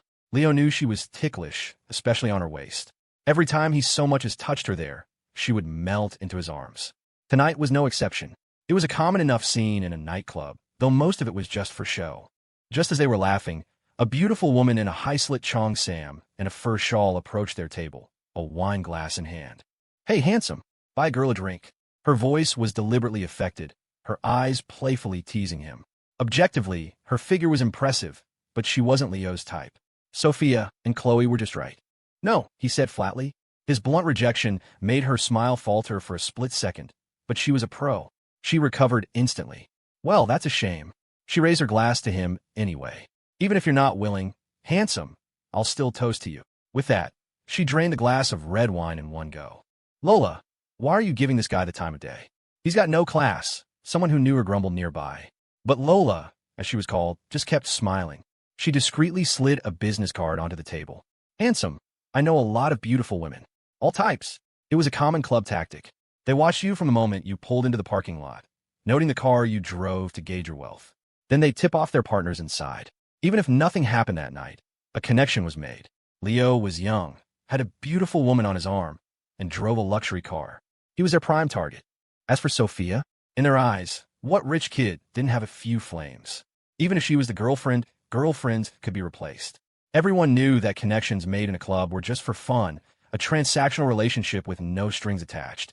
Exactly what a man like Leo supposedly needed. Leo ignored her completely. Sophia, however, picked up the card with a curious expression and waved it in front of Leo's face. Ooh, a beauty, she chirped. Lola was a sharp woman. The moment Sophia picked up the card, she knew she'd misread the situation. She was about to apologize and leave when a familiar, teasing voice cut through the noise. Lola, you don't want to scare Mr. White, do you? Lola's brow furrowed at the sound of the voice. Before she could respond, the speaker had moved to stand in front of Leo. Mr. White, hello. My name is Faye. Leo felt a headache coming on. Faye, wasn't she the hostess he'd seen draped all over Jeang the first time he was here? Sophia gave Leo a look loaded with meaning and sighed dramatically. See, boys really do need to protect themselves when they go out. She turned to him. So, tell me, what am I supposed to do to scare them off? Leo pretended to ponder this for a moment, then delivered his line with a straight face. How about you tell them I like men? Sophia shot him a glare. Pervert. To their surprise, Faye and her friends overheard and just laughed. Actually, we can introduce you to men, too.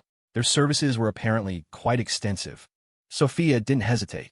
She grabbed Leo's hand, holding it up for them all to see, as if declaring her sovereignty. This is my man. Lola had already realized her mistake before Faye even arrived. Now, seeing Sophia's bold move, she just smiled and addressed her directly. Honey, this one, Faye, is no simple woman. There isn't a man she's set her sights on that she hasn't landed. You'd better watch yours. It was a clear attempt to stir up trouble. Without waiting for a reply, Lola turned and walked away, deliberately bumping Faye's shoulder as she passed. The tension between them was palpable. Faye didn't react, ignoring the jab completely. She just let out a light, musical laugh. Don't mind her, honey. No one's taking this one from you. She then turned her attention back to Leo. Mr. White, Julian will be here any minute. If you need anything, just let me know. She was clearly close with Julian Jeang. If Julian was coming to meet Leo, he would have certainly given the club's owner, and by extension, Faye, a heads up. It was a courtesy, but also a warning to keep her hands off. You don't try to bleed a guest like Leo dry. If a conflict broke out, it would be bad for everyone. It seemed Julian looked out for Faye. As Faye walked away, Sophia watched her go, her grip on Leo's arm tightening. She looked at him suspiciously. You know her? How could I? Leo said, shaking his head vehemently. I've never been here before. He said it with such conviction that Sophia let her suspicion go. She just smiled. You know, it's okay if you have. Leo's eyes widened. Really? The word was barely out of his mouth before Sophia grabbed his hand, pulled up his sleeve, and sank her teeth into his forearm. So you have been here before, she growled, her teeth clenched. She looked furious. Leo winced, staring at the fresh bite mark. Are you a dog? Woof, woof, woof, she barked playfully. I'll bite you to death, you cheater. She lunged at him, and the two began wrestling on the couch, their playful fight blending seamlessly with the chaotic energy of the club. Am I interrupting something? A voice cut through their roughhousing. Sophia immediately sat up straight, elegantly picked up a bottle of water, and took a sip as if nothing had happened. It wasn't me. Leo straightened his clothes and sat up, glaring at the very ill-timed arrival of Julian Jeang. Couldn't you have called first? Julian just grinned, plopping down next to Leo without an ounce of shame. He waved over the guys he'd brought with him. Let me introduce you. This is my main man, Leo. You can call him Leo. Hey, Leo, they all greeted. Knowing Sophia was there, Julian had toned it down considerably. He hadn't brought a single female companion. As he was speaking, Faye returned, followed by staff, carrying 4 or 5 cases of beer. Leo, it's not every day you're an L. You have to have a few drinks with me tonight. Without waiting for a reply, she winked at Sophia. Sophia, honey, I'm going to drink him under the table and then hand him over to you. But you can't have any improper thoughts about him. I'm Chloe's cousin, you know. If something happened between you two, I'd have a hard time explaining it to her. He shouldn't have said that. The moment the words left his mouth, Sophia grabbed a Bud Light, popped the cap, and slammed it down in front of Leo. Julian here has been working his butt off for you all year. The least you can do is toast him with a bottle, right? Leo was stunned. Since would you toast with a whole bottle? Julian was just as dumbfounded. This was brazen, but Sophia wasn't done. She repeated the action, setting a bottle in front of him. Julian, mister, White is toasting you. 1 bottle shouldn't be a problem, right? Julian and Leo locked eyes. Julian's expression was one of profound pity. It looked like neither of them was walking out of here tonight. Though it was her first time in a place like this, Sophia wasn't shy at all. As Leo and Julian drank, she mimicked the scene girls around them, letting out a few whoops and hollers. Are you trying to get me drunk so you could take advantage of me? Leo slurred, burping slightly as he eyed her warily. Sophia completely ignored him, propping her feet up and cracking open some sunflower seeds with an expression that screamed, I can't hear you, la la la. The music was deafening, forcing them to shout to be heard. "Leo," Julian yelled over the din. "Since you're here, why don't you come check out the company? The online sales division has been up and running for a while, and you haven't even seen it." Julian held a lot of power within Rush Sportswear, responsible for the entire online market. Leo trusted him. The guy had his faults. He was stubborn and not the sharpest tool in the shed, but he was loyal. When Ethan's company was in crisis, plenty of people tried to convince Julian to betray him, but he refused, spouting some melodramatic nonsense about how sparrows couldn't comprehend the ambitions of a swan. He was a hothead, plain and simple. Of course, Leo only said these things to his face to tease him. It was a testament to how close they were. Leo clapped him on the shoulder. "It's the holidays. Let's not. After the new year, I promise." He clinked his bottle against Julian's. E-commerce is the future, but for now, it can't compare to brick and mortar. The number of internet users is growing fast, but as a percentage of the population, it's still small. We need to focus on using online promotion to drive offline sales. Julian nodded. His admiration for Leo was genuine. He wouldn't have abandoned his own startup to work for him otherwise. "Got it. One more thing," Julian said, suddenly remembering something. He put down his bottle and waved someone over. "Jay, come here." The guy, Jay, looked to be in his early 20s. He wore glasses and had a bookish, unassuming face, the kind of person you'd never look at twice in a crowd. Hearing his name, he reluctantly tore his gaze away from a group of scantily clad girls on the dance floor, wiped a bit of drool from the corner of his mouth, and walked over with a smile. "Mr. White." Julian. Julian poured him a glass of beer. "Tell Mr. White your idea." Jay held the glass, his face plastered with a fawning smile. He eagerly raised it to Leo. "Mr. White, I've heard so much about you. It's a real honor to meet you today. Let me toast to you first." Leo and Julian had been drinking straight from the bottle, but they had glasses ready for just this kind of situation. He wasn't about to chug a bottle while the other guy sipped from a glass. Leo didn't like being at a disadvantage. He poured himself a glass and clinked it with Jay's. "The pleasure is all mine, Jay. Glad to meet you." With that, he downed the glass in one gulp. A faint blush crept up Jay's face. He was clearly a lightweight. "Mr. White, there's something I'd like to get your support for." With the drink out of the way, it was time for business. Since Julian had made a point to introduce him, Leo was willing to listen. He set his bottle down and leaned back into the plush sofa. Julian scooted over, making room for Jay to sit next to Leo. Jay didn't hesitate. He sat down and pulled out a pack of cigarettes, offering one to Leo. After Leo placed it between his lips, Jay moved to light it, but Sophia, from Leo's other side, beat him to it. He could only retract his hand awkwardly and light Julian's cigarette instead. Sophia leaned against Leo, the lighter clicking softly. Leo glanced at her. The dim club lights, the swirling smoke, the intoxicating atmosphere. For a moment, he was captivated. Sophia really was beautiful. She noticed his stare and whispered dork under her breath, snuggling closer. "Hurry up and finish your business so we can go home." Leo nodded and turned his attention back to Jay. "What's on your mind?" Jay's smile remained fixed in place. He pushed an ashtray closer to Leo. "Mr. White," he began, "I just got back from studying abroad in South Korea." He took a drag from his cigarette, exhaled a smoke ring, and continued. "I'm a pretty lazy guy, and I like to play games in my free time. I've noticed that the domestic gaming market here is huge, but the current games can't satisfy user demand. In Korea, though, the variety of games is incredible. And this year, a ton of new online games are going into open beta." As Jay spoke, Leo forgot about his own cigarette. He was right. With the development of the internet and the growing number of users, the first wave of people online were mostly gamers. Anyone who lived through that era had screamed their lungs out in a gaming lounge at some point, especially when games like Dungeon Fighter Online and Crossfire hit the scene. The user numbers and activity were insane. It was by monetizing that initial user base through games that Tencent built its commercial empire. "Leo, I want to start a studio to import games from overseas." Leo took a long drag from his cigarette. Even though he knew gaming was a growing trend and highly profitable, he wasn't sold on Jay. "You have the games, but where are the users?"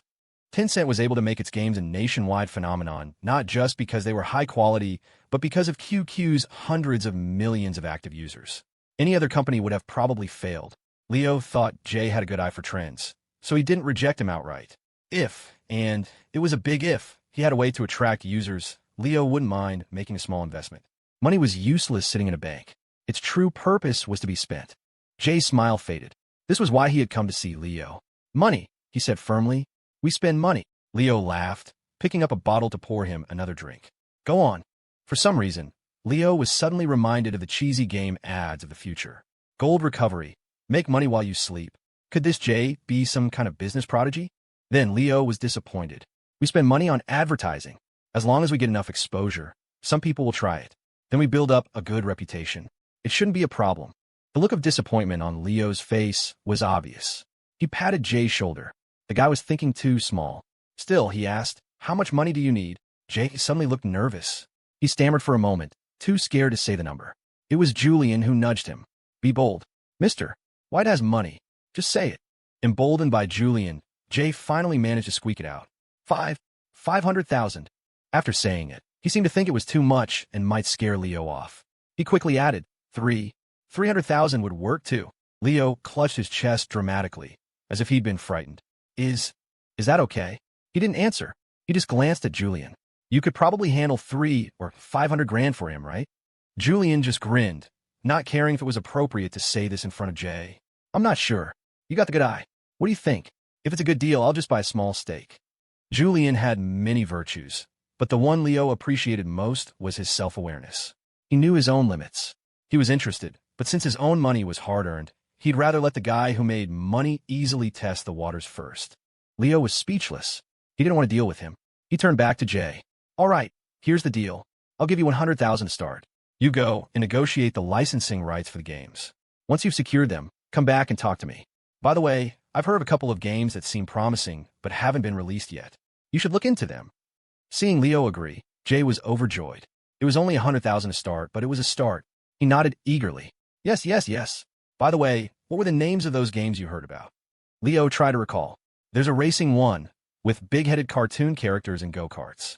I forgot the name, but you should be able to find it. He only knew the American name, Kart Rider, but it didn't exist yet. Who knew what its original Korean name was?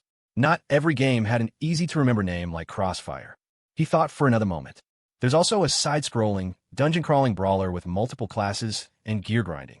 The abbreviation is DNF. It should still be in development, so keep an eye on it.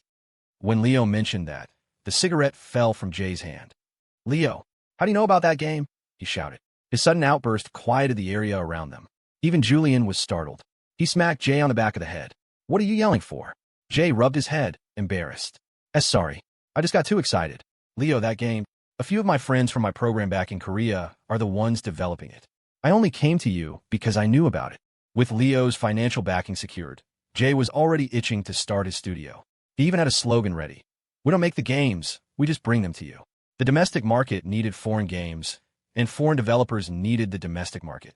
As long as they were willing to talk, it shouldn't be too difficult. After Jay left, Julian leaned in, his voice low. You're that confident in him? Giving him 100 grand, just like that. Leo clinked his bottle against Julian's and took a long swig. I'm confident in the gaming market, not in him. Julian frowned, sinking into thought. Leo explained, I only told him to get the licensing rights. Did I say anything about building our own platform to operate as the publisher? Julian wasn't stupid. He quickly understood Leo's plan, though he was still a bit hesitant. You're thinking of reselling the rights. Leo didn't answer, which was a confirmation in itself. His gaze drifted over the dance floor. He didn't have strong feelings about the gaming industry one way or the other. Every industry had its reason for existing. The fact that esports would grow so rapidly and command such a massive market in the future meant it had merit. Unlike the older generation, Leo didn't have a deep-seated prejudice against video games. He was content to let things develop naturally. Julian, already a bit fuzzy from the alcohol, leaned his head back against the sofa and rubbed his temples. After a long moment, he asked, of the big domestic publishers right now, who are you betting on? EA, Activision, or Ubisoft? Even though Julian didn't follow the gaming market closely, he knew the biggest names. If Leo was looking for a partner, those three were the obvious choices. But Leo just shook his head. None of them. Now Julian was truly confused. He looked at Leo's faint, knowing smile. Don't tell me it's Tencent, he said, incredulous. Their reputation in the gaming industry is terrible. By early 2005, Tencent was already making inroads into gaming, but they didn't have a single original hit. Instead, they had a series of adapted and inspired games, all prefixed with the QQ brand, that sparked huge controversy. The running joke was that behind every one of Tencent's successful games lay the corpse of a small indie developer they had crushed. But for all the controversy, their popularity was undeniable. Too many people used their messenger service. Meeting Julian's disbelieving gaze, Leo just smiled. They need games, and the people who have games need a market. A partnership is a win-win, isn't it? Besides, he couldn't help but laugh. Thanks to Laura's maneuvering last year, I'm technically one of their shareholders. My stake is so small, I can't even get into a board meeting right now. But in the future, who knows? Internet companies grew at lightning speed. With his knowledge of the future, Leo was going all in on Tencent and Alibaba. Maybe one day, he really would be sitting at that boardroom table. Seeing that Leo was serious, Julian felt his buzz begin to fade. Tencent's current business model is just asking for lawsuits. Aren't you afraid they'll suddenly collapse one day? Leo shook his head without hesitation. You don't become a titan by playing fair. Julian had no idea where Leo got this confidence, but when it came to investing, the guy had never been wrong. He drained the rest of his bottle, stood up abruptly, and started walking toward the club's exit. Leo stared after him. Where are you going? To find Jay, Julian said decisively, and tell him I'm in. It was a flimsy excuse. He could have just made a phone call. Why the rush? Leo glanced at the mountain of empty bottles on the table and felt a headache of his own. Even if Julian hadn't bolted, Leo was about to invent his own excuse to escape. There's a limit to drinking, and getting blackout drunk was crossing it. The thought of being taken advantage of was horrifying. Of course, if the person doing the taking was Sophia, Leo figured it might not be so bad. At that thought, he clutched his head and let out a pained groan. I've had too much. I'm dizzy. He promptly slumped over onto Sophia. When Julian left, the guys he brought with him had the good sense to follow. Soon, it was just Leo and Sophia left at the table. Seeing Leo in this state, Sophia couldn't tell if he was genuinely drunk or just faking it. Either way, she had to get him out of there. Just then, Faye reappeared. Need a hand? She asked Sophia. Before Sophia could answer, she saw Leo crack one eye open, glare at Faye, and then quickly shut it again. Faye's eyebrow twitched. She'd seen plenty of drunk girls being carried out by men, but a man deliberately pretending to be drunk, so a woman would have to carry him out? That was a new one. She realized she was intruding and was about to make an excuse to leave. Fortunately, Sophia declined. No, thanks. We're fine. She helped Leo to his feet and started walking toward the exit, deftly fishing his car keys from his pocket as she went. She got him into the passenger seat, buckled his seatbelt, and gently patted his cheek. You haven't told me which hotel you're staying at. Leo fumbled in his pocket, pulled out his ID, and handed it to her with his eyes still closed. Sophia sighed in exasperation. He hadn't even booked one. She slammed the gas pedal, heading toward her own neighborhood. It wasn't that she was taking him home. There was a hotel right at the entrance to her community. It would be convenient. She got a room and had just helped Leo inside when he seemed to lose his balance, collapsing onto the bed and pulling her down with him. No matter how much she struggled, she couldn't get free. She could feel his alcohol-scented breath as he started planting sloppy kisses all over her face. Sophia quickly pushed him away. When he finally opened his eyes and looked at her, she said one word. Brush. The smell of smoke and booze was overwhelming. Leo knew it, too, so he didn't press his luck. Right there in front of her, he started taking off his clothes. Sophia turned her head away, muttering, pervert. Just then, her phone rang. Dad. It was Sue, calling to see when she was coming home. Any father would be worried sick knowing his daughter was out with a boy late at night. Stephen was no exception. Sophia stammered for a moment before her father's voice turned serious. Whatever happens in the future can be dealt with in the future. It's late tonight. You need to come home. Bethany Bing was with him and chimed in. Sophia. Honey, I made your favorite peach cobbler. Come home and have some. Sophia could only murmur an okay and hang up. She looked at Leo apologetically. Leo had taken off his jacket and hung it up, revealing the white turtleneck sweater she had knitted for him. He reached out and gently stroked her hair. I'll come and get you myself, he said softly. It won't be long. Sophia wrapped her arms around Leo's waist and nodded, a soft mimum escaping her lips. I'll wait for you. For the next few days in Los Angeles, Leo and Sophia visited every tourist spot they could. Sue didn't try to stop them anymore, his only rule being that Sophia had to be home at night. As for Leo, Stephen's feelings were complicated. On New Year's Eve, Bethany invited Leo to their house for dinner. This time, Stephen didn't complain. He even brought out a bottle of wine he'd had since his own wedding, something he usually treasured too much to drink. Not only was Sophia's family there, but Kat he had also shown up. It's too noisy at my folks' place. I couldn't stand it. Bethany rolled her eyes. You go back alone every year. Of course, they're going to nag you. It seemed to be a universal truth in every family. Once you reach a certain age, if you're not in a relationship, the pressure starts. Kat couldn't take it anymore, so she fled to their house. She was gnawing on a pork rib, not even looking up as she spoke. You just don't get it. Being single is the best. You could do whatever you want. No one has to accommodate me, and I don't have to accommodate anyone. Right, Leo? Leo had no idea how he'd gotten dragged into this conversation. Out of politeness, after placing a freshly peeled shrimp in Sophia's bowl, he replied, "Of course not. Other people are celebrating with their families, and you're all alone. You think everyone is as welcoming as your aunt and uncle, willing to let you crash their New Year's Eve dinner." Kat was indignant. "Hey, we're family.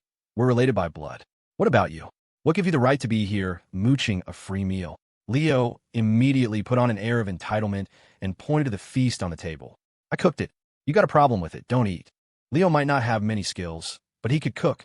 It was a level of treatment his own mother hadn't even enjoyed yet, and here his future in-laws were getting a preview. He had arrived early that afternoon and gone grocery shopping. Bethany had been called into the TV station for a last-minute meeting about the night's broadcast, and Stephen had gone with her, leaving Leo to his own devices. Of course, Sophia had been there to help, and the two had a wonderful time in the kitchen. Hearing Leo's retort, Kat fell silent, but she did take another 2 bites of the food. It was clear she was more than satisfied with his culinary skills. After dinner, Bethany started clearing the table.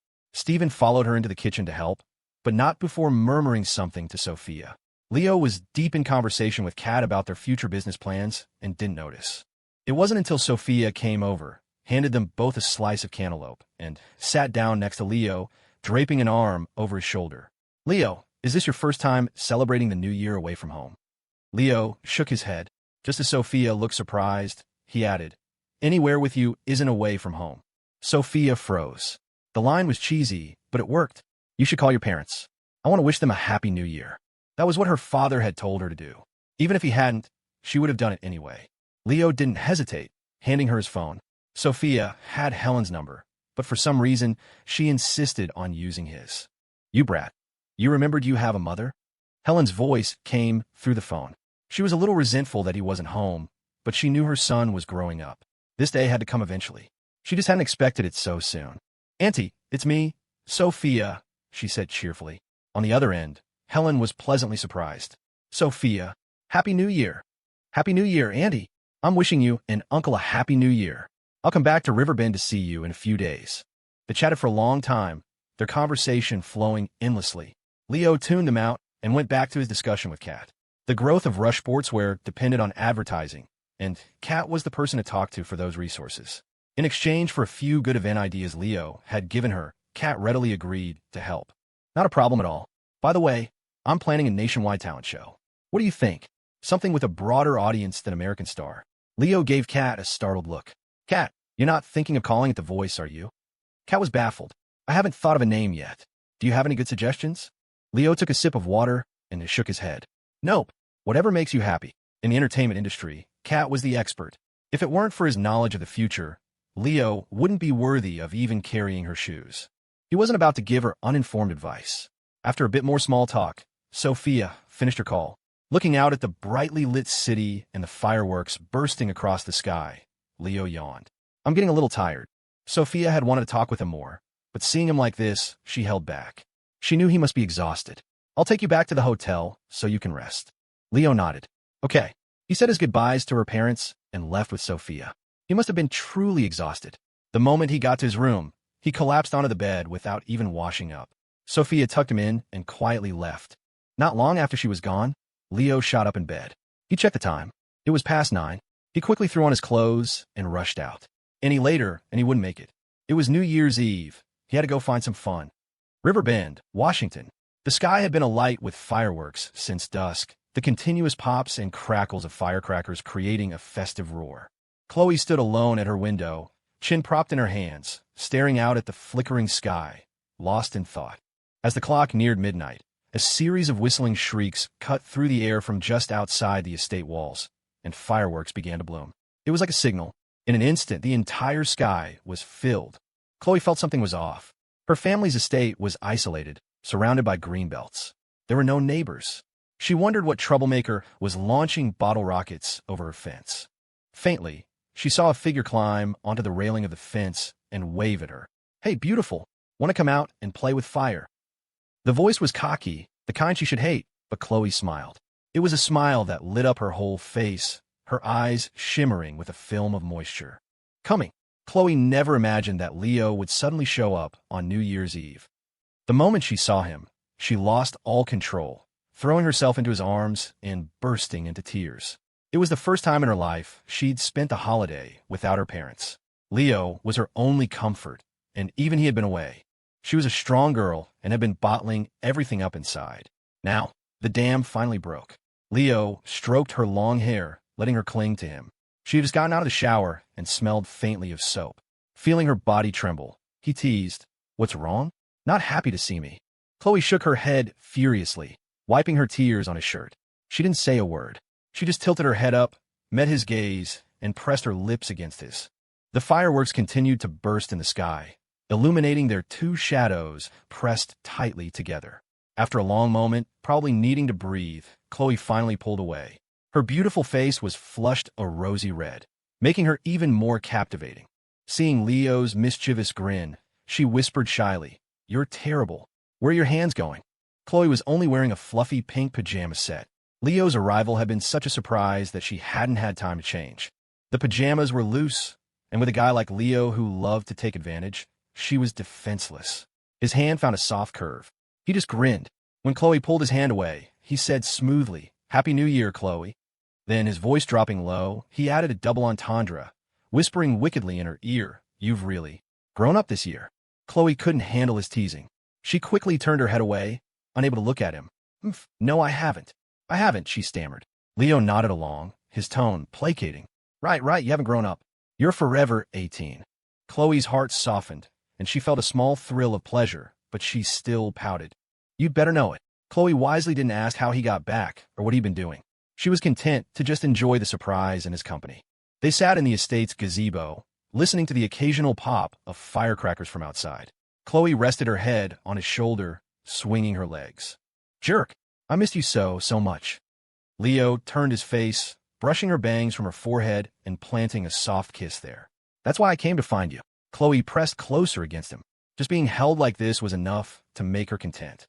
Before long, the sound of a countdown clock echoed from a distant church, and the barrage of firecrackers intensified. In this era, many holiday traditions were still alive and well, and setting off fireworks to mark the turn of the year was one of them. It was the most lively moment of the entire year.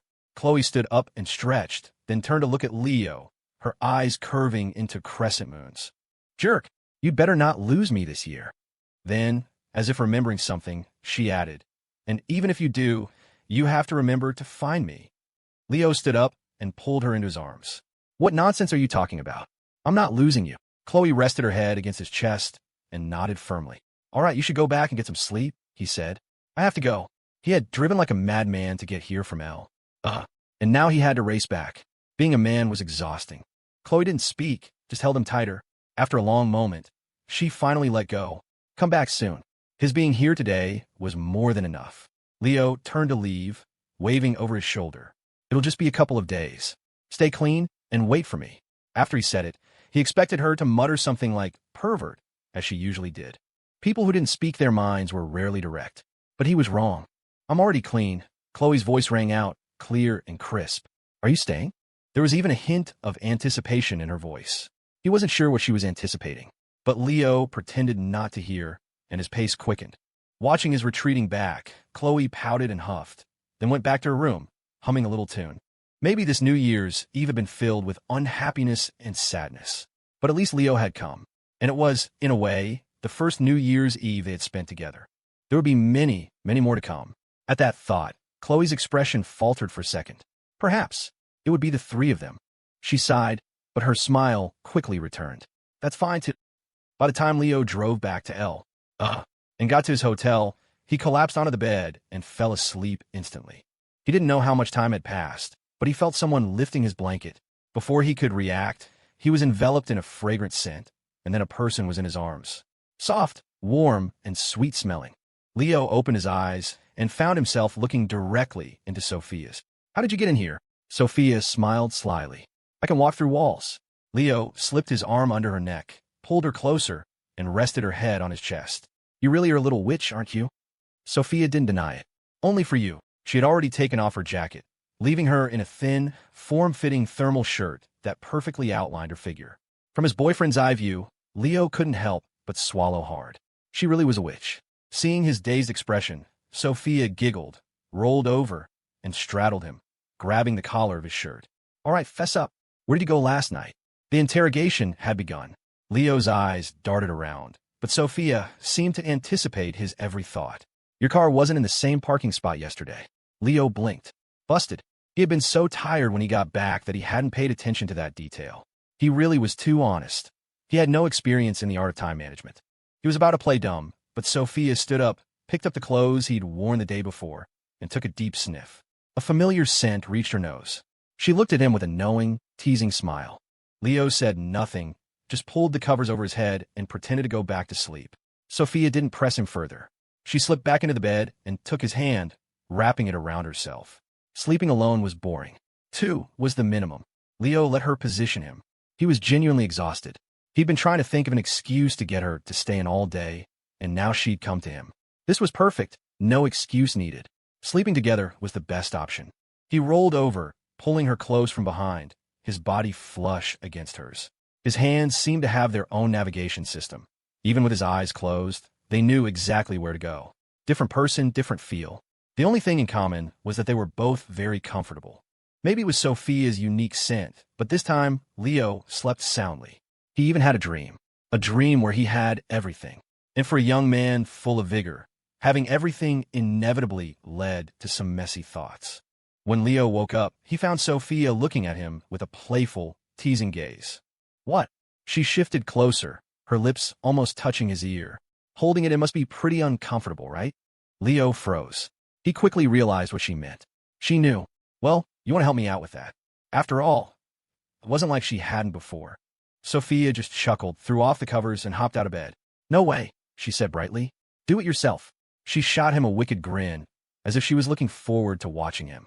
Leo felt like he'd been played. He was about to grab her and pull her back, but before he could move, she seemed to read his mind and darted to the door, pretending she was about to open it. Come on, why aren't you coming after me? Sophia's voice turned soft and seductive. Honey, if you can just catch me, you can do whatever you want. She finished with a wink, practically daring him.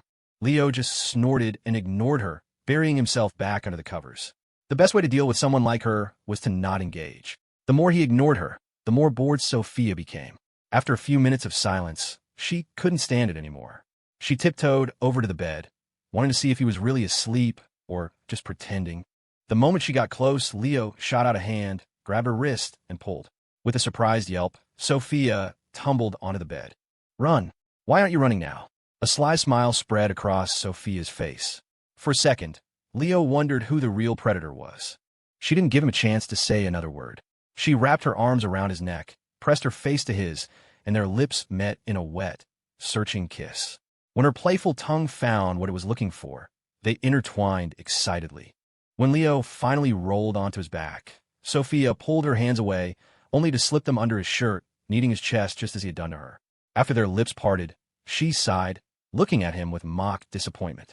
You've got nothing here. What? Leo was furious. He flipped over, pinning her beneath him.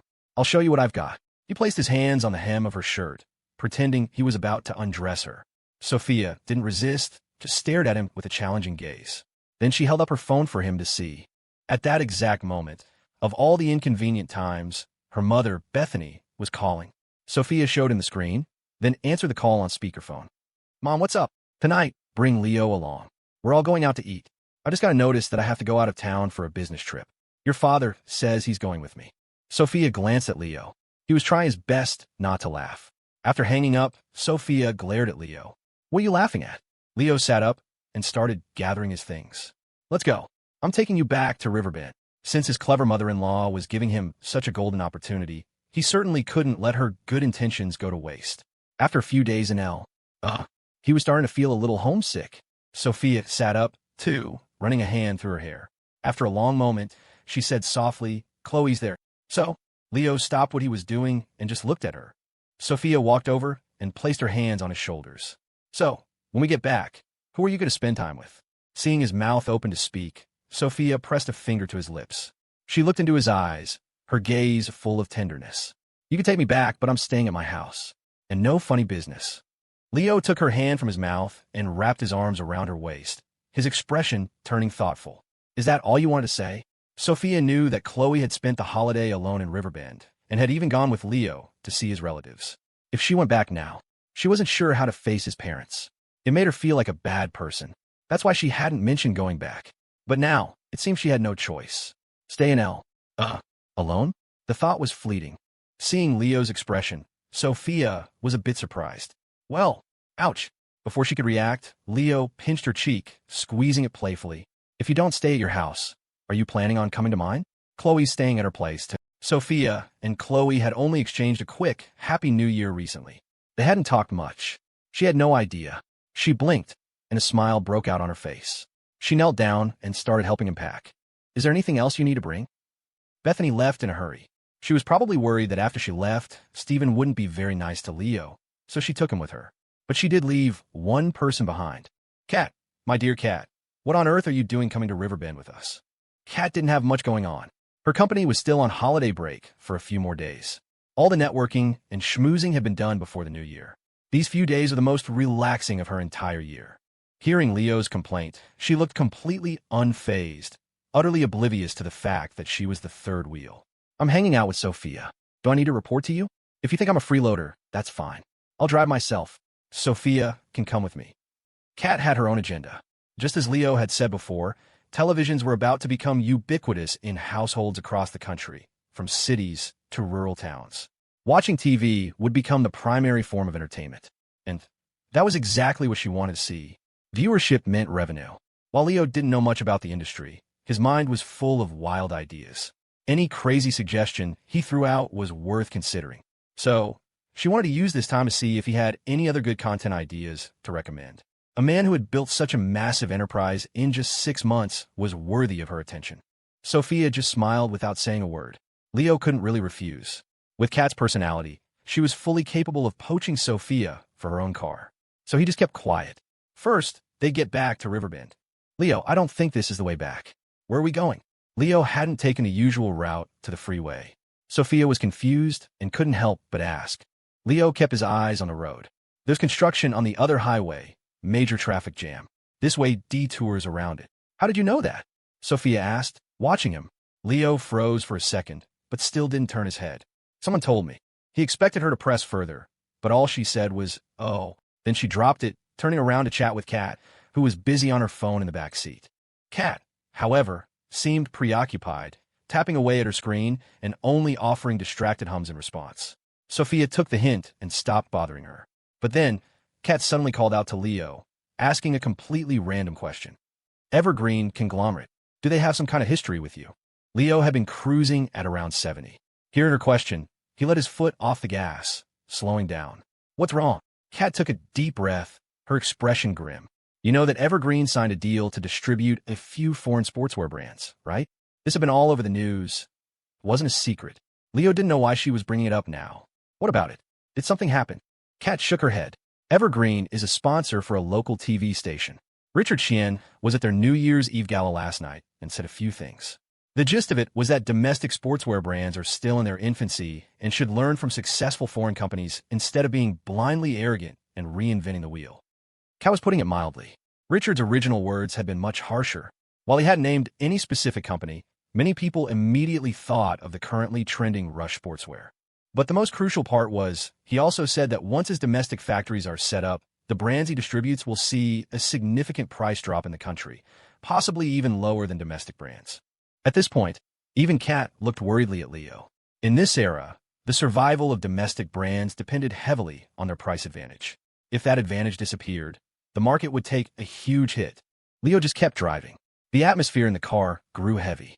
Richard Jeang really knew how to deliver a New Year surprise. It was Sophia who spoke first. Rush doesn't have its own factories.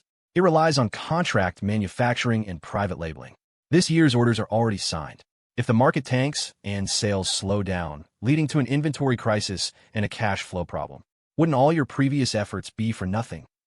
Only she would say something so blunt to his face. Kat knew all of this, but she was afraid of provoking Leo and wouldn't have dared to mention it. She was in his car, after all. For her own safety, it was best to keep her mouth shut. She couldn't believe Sophia was being so direct. Then Sophia smiled. Actually, it might be a good thing. I can support you. Kat slapped her forehead. This girl was a lost cause. But more than that, she was curious about how Leo would react. It was a well-known fact that many local businesses were driven to bankruptcy by price dumping from foreign companies. This was nothing new. What Richard Jeang had said last night was already circulating on major media portals today.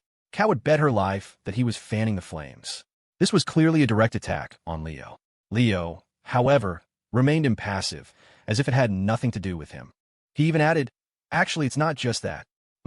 Both Kat and Sophia were puzzled. Leo didn't elaborate. Some things were better left unsaid. Richard's actions were nothing more than business competition. By crushing local businesses, the foreign brands he represented could seize the market and take a larger piece of the pie. He could even acquire some of the struggling local brands at a low price. Once the competition was wiped out, he could start adjusting the prices. It was a common tactic in the future: lure customers with discounts, crush competitors, and once you have a monopoly, raise prices and squeeze profit for both ends. In the world of capital, there was no good or evil. Letting you have a small advantage was just a prelude to a bigger harvest. Seeing that Leo wouldn't say more, Sophia didn't press him.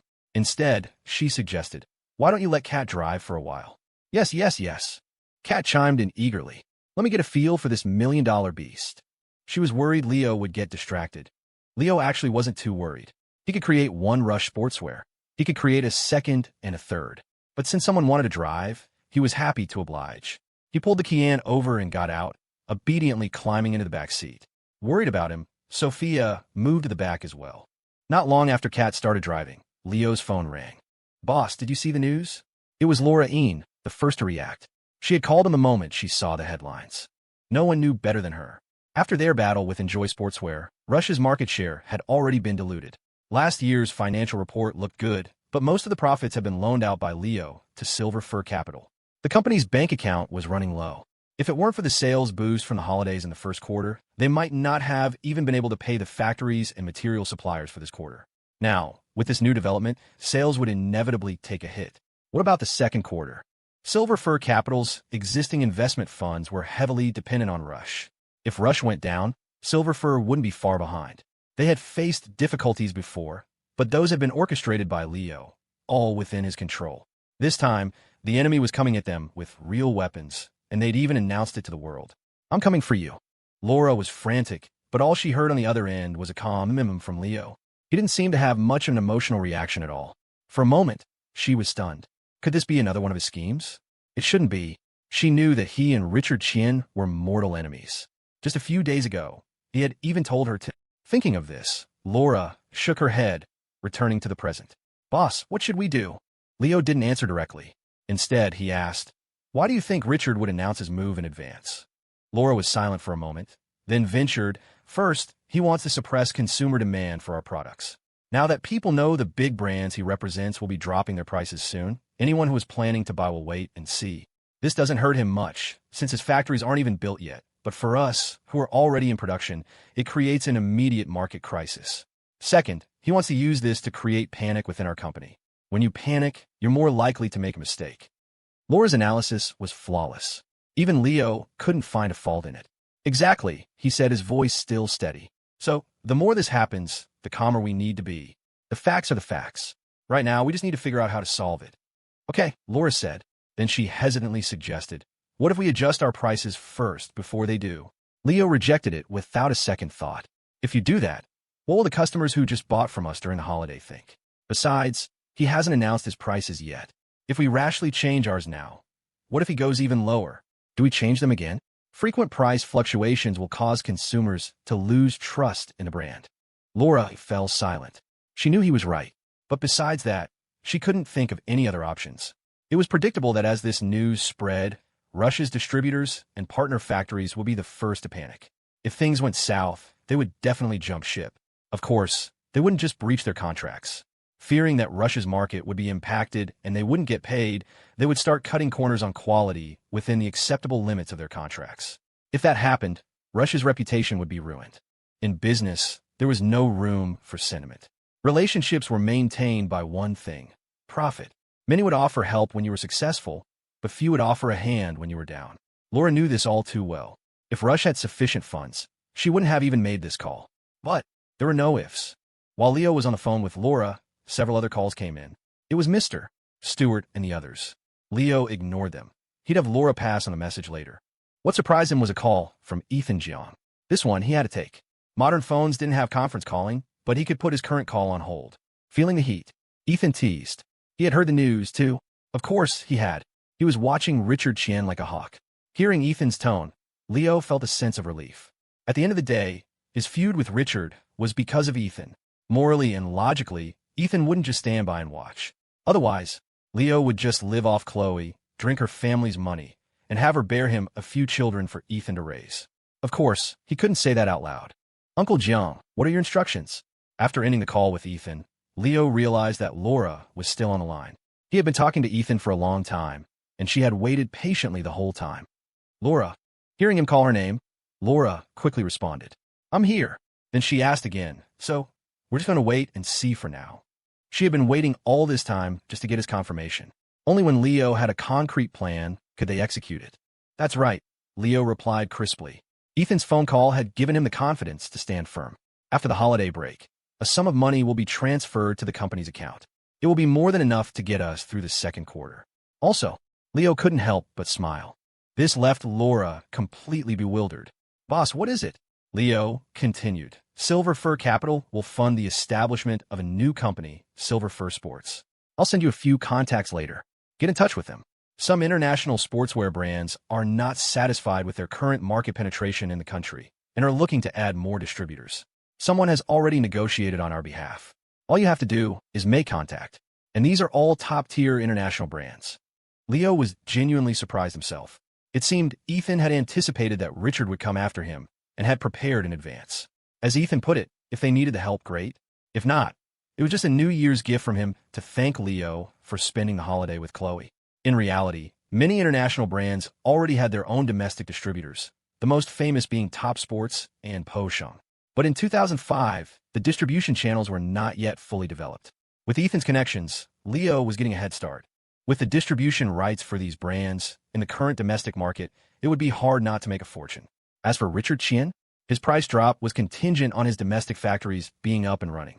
In truth, while he said he had the distribution rights, what he really had was the right to private label. The brands themselves were what made them expensive. Before his factories were built, he could lower the price, but he'd have to guarantee the foreign company's profits first. Ethan's advice to Leo was one word: delay. Delay his factory construction progress. Consumers have limited patience. If Richard wanted to open up the domestic market, he couldn't make them wait too long. If the factories were delayed, and he still wanted to implement his price-cutting strategy to suppress Rush and other local brands, he would have to pay for it out of his own pocket. Would he do it? Leo didn't know. Ethan didn't know either.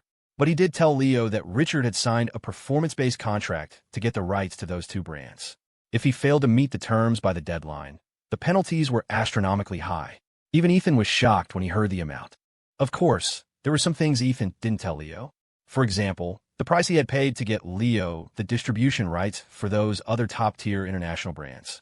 To get those brands to grow in the domestic market, it wasn't enough to just deal with the brands themselves. He also had to smooth over relationships on the domestic side. But he knew that was enough for him to know. Leo understood this wasn't simple. But since Ethan didn't mention it, he didn't ask. He just filed away in his mind. When Laura heard this news from Leo, she was completely stunned. For a moment, she was speechless. It was just one phone call, and her boss had solved everything. Hello. When Leo didn't hear anything from Laura, he thought the signal had dropped and called out to her. Laura finally came back to her senses. I'm here. Boss, you are literally my hero. She didn't care how Leo had solved it. She just needed to know the result. She had admired him before, but now she was ready to bow down to him. Boss, I'll get on it right away. Laura knew better than anyone the importance of securing distribution rights for a company. The difficulty Rush was facing now was the fear that the market environment would affect their partner's operations. But now that Leo had secured the rights for those top-tier international brands, that was no longer a concern. The clothes produced by the factories didn't have logos printed on them yet. If Rush couldn't sell them, they could just print one of the international brands' logos instead. If they couldn't sell them domestically, they could sell them abroad. As long as they had official authorization, they wouldn't have to worry about finding buyers. Laura excitedly hung up the phone and got to work. In her own words, she was a grinder, a workaholic. If she didn't work hard, how would her boss get a new car, a new house, a new girlfriend? It was Leo who had to actively press the end call button. She must have been so excited that she started rambling. It would have been fine any other time, but Sophia was right there next to him. The old Nokia phones had loudspeakers, and the car was quiet. She had heard everything since the first call. Uncle Jeang is really good to you, Sophia said suddenly, her tone complex. Leo wrapped an arm around her shoulder, pulling her closer. You're very good to me, too. Sophia winked playfully. In that case, why don't you try calling me Auntie Sophia? Leo stared at her. This girl was too much. He was about to teach her a lesson when Kat, who was driving, chimed in from the front seat. Young people these days really know how to have fun. Is this what they call role-playing? Leo nearly choked on his own saliva. Sophia, however, remained perfectly composed. Too bad you'll never get to experience it. She then ignored Kat, taking Leo's hand in hers. You're going to be busy again for a while, aren't you? This was what she was really concerned about. Leo shrugged. I have to. I'm not ready to be a kept man just yet. As tempting as Sophia's offer was, he was a man. It was fine to joke about it, but he couldn't actually rely on her to support him. What would happen to Chloe then? Would he split himself in half and let her support one part? He thought about it and decided against it. The car got closer and closer to Riverbend. Leo didn't receive any more calls. He figured Laura was already handling things. Her position was unique now. She was no longer officially employed by Rush, but she was still arranging everything for the company. No one had a problem with it.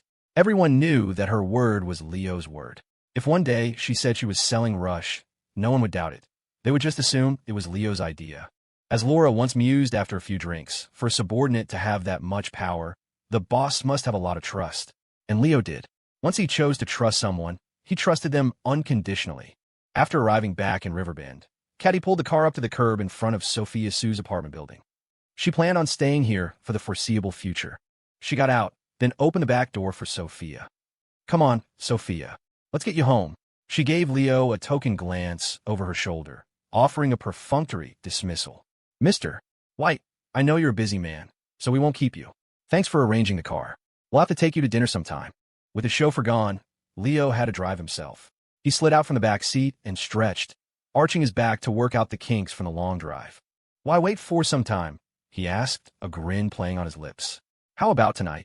Kat had just been making a polite offer, never expecting him to actually accept. She was sure he knew that, but he had to be shameless, didn't he? Huh, she forced a dry laugh, offering no explanation. On the drive, she'd overheard his phone call. The name Ethan Jeang echoed in her mind like a heavy stone. If it were anyone else, she'd think Sophia had the upper hand, with her own family's backing. But Ethan Jeang, and the fact that he was helping Leo so enthusiastically, did that mean he'd already accepted Leo as his son-in-law? If so, Sophia's life was about to get a lot more complicated. The drama of wealthy families was always absurd. She thought of the tycoon dynasties, powerful figures who still couldn't untangle the bitter feuds between their various wives and children. But she was overthinking it. Leo and Sophia had known each other since high school, and their bond was solid. It wasn't that complicated. Leo's teasing was just his way of joking around. He helped Sophia out of the car. How about we get dinner tomorrow? He said to her, his voice softer now. I've got a few things to take care of today, so I can't stay. Sophia nodded, agreeable as always. But then she added quietly, just, don't overextend yourself. Her voice was small, but her tone was unshakably firm. If the worst happens, I'll be right there with you to start all over again. This time, she didn't say anything about supporting him. She knew Leo's nature. She might never get that chance again. Understanding him, supporting him, being willing to stand by his side no matter what. That was what Leo truly needed. The one who understood him best had always been Sophia. A gentle smile spread across Leo's face. He didn't care that Kat was watching. He opened his arms and pulled Sophia into a tight hug. We're not going to need to start over, he murmured into her hair. We're only going to get bigger and stronger. Sophia hummed in agreement, then gently pushed him away, her cheeks flushing as she noticed Kat's laser-focused stare. Okay, you should go. Get your work done. Leo nodded, then turned his attention to Kat. Kat, could you do me a favor?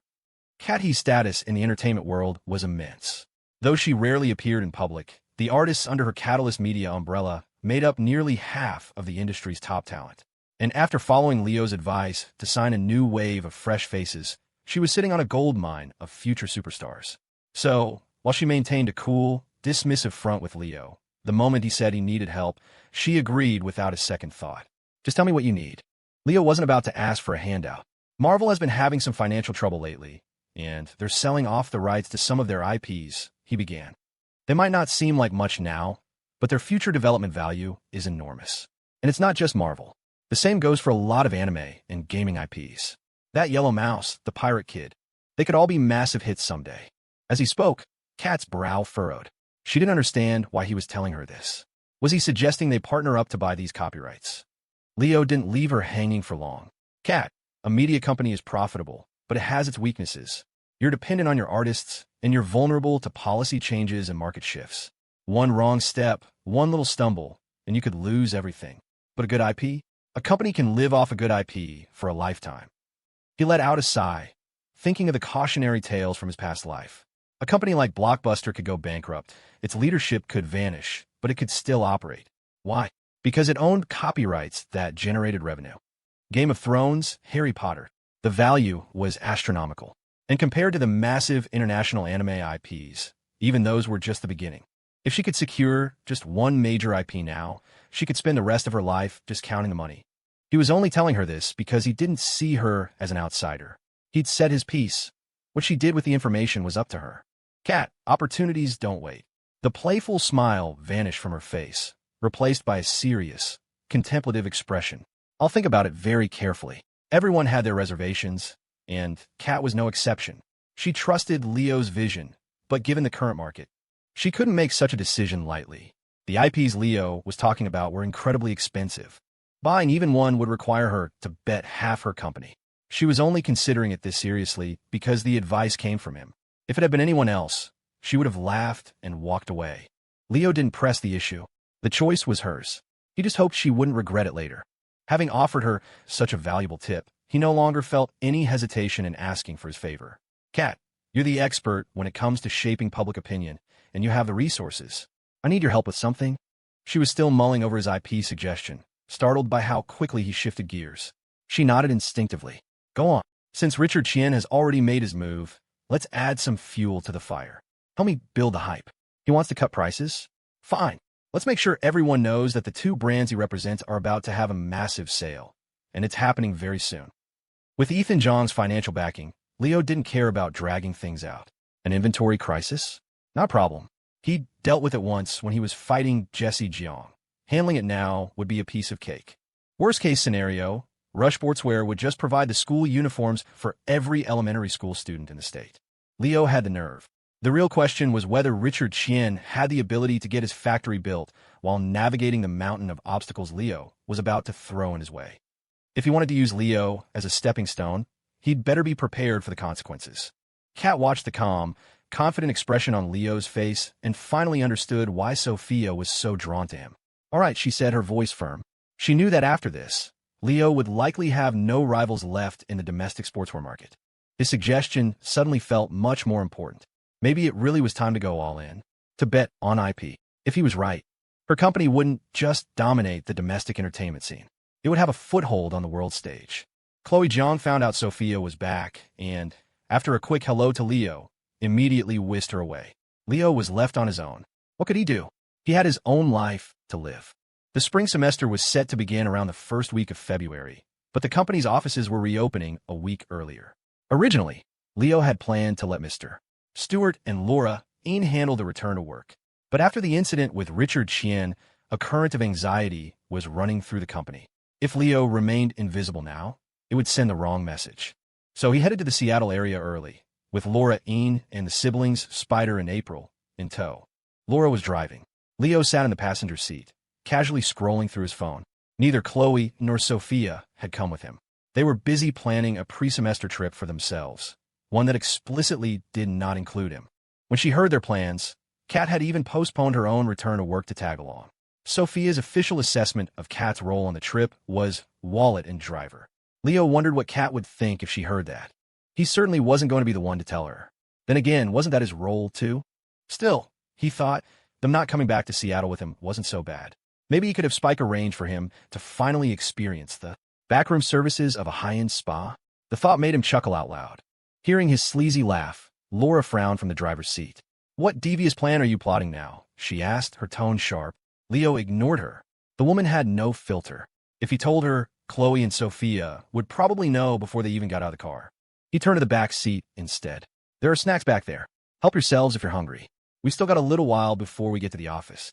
Spider and his sister, April, had been tense and quiet since getting in the car. They hadn't wanted to come. Mr. Jeang's condition wasn't improving. He was growing more frail by the day, and the doctor had said he didn't have much time left. The two of them had wanted to stay by his side to the end. But Mr. Jeang had been adamant, practically forcing them to leave. To ease their minds, Leo had given them an advance on their salaries and paid a few of the kind older folks in their village to help look after him. Only then did they agree to come with Leo. He felt a great deal of sympathy for their situation, but life was unpredictable. All he could do was fulfill his promise to take care of them. Don't be shy, he said gently. You don't have to be so formal with me. But no matter what he said, they remained timid and withdrawn, especially April. After leaving their village, she had spent most of the time with her head down. Her clothes were old and worn. When Leo had asked Laura to take her shopping for a new wardrobe, she'd been too afraid to even look at people, likely afraid the scar on her face would frighten them. Seeing them muttering quiet, hesitant thank yous, Leo sighed. Words weren't going to work. He'd have to use a more unconventional approach. He understood their feelings, especially April's. And the more he saw it, the more his conscience pricked at him. He picked up his phone and sent a quick message to Spike, Connor's son, and Hank Yu, giving them a few instructions. Connor and Hank were both from the Seattle-Tacoma area. After finishing up with family obligations over the holidays, they had gone to the office early to get a head start. They could see Leo's ambition was massive. His business was in an explosive growth phase, and if they couldn't keep up, they'd be left behind. Not everyone had Spike's kind of job security under Leo's protection. That sense of urgency made them work exceptionally hard. As for Spike, he left home just a few days after New Year's, claiming he couldn't stand being there anymore. When his family was poor, their relatives wanted nothing to do with them, avoiding them on the street for fear of being asked for money. Now that he was doing better, everyone was crawling out of the woodwork, trying to get close to him with stories of "I held you when you were a baby." He was sick of it. So he, his sister Ing, and Gabby had packed up and left. He'd even remarked that he felt more at home in a gaming lounge. Leo wasn't sure if that was the real reason, or if he just missed his girlfriend.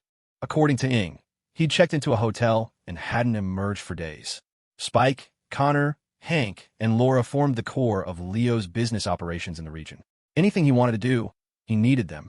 After receiving his text, Connor and Hank, though surprised, replied immediately to confirm. Leo put his phone down and turned to the focus driver beside him. Laura, organize an all-hands meeting. Every employee needs to be there. Laura acted as if she hadn't heard him, continuing to drive. Laura, Leo said, raising his voice. She turned on the car radio, cranking up the volume. Clearly, she was still mad he'd ignored her earlier. A dark look crossed Leo's face. Such insubordination, he muttered under his breath. This one can't be trusted. Laura slowed the car and shot him a sidelong glance. What did you say? Leo's expression instantly morphed into a brilliant smile. I said, Laura, you're looking even more beautiful today. She smiled back. Thank you for the compliment. I think so, too. Then she added, I already scheduled the all-hands meeting. I even told you about it. But you're such an important person. You must have forgotten. Leo stared at her profile, blinking. After a moment, he realized she was probably right. Just as they were nearing their destination, his phone rang. He picked it up. It was Chloe.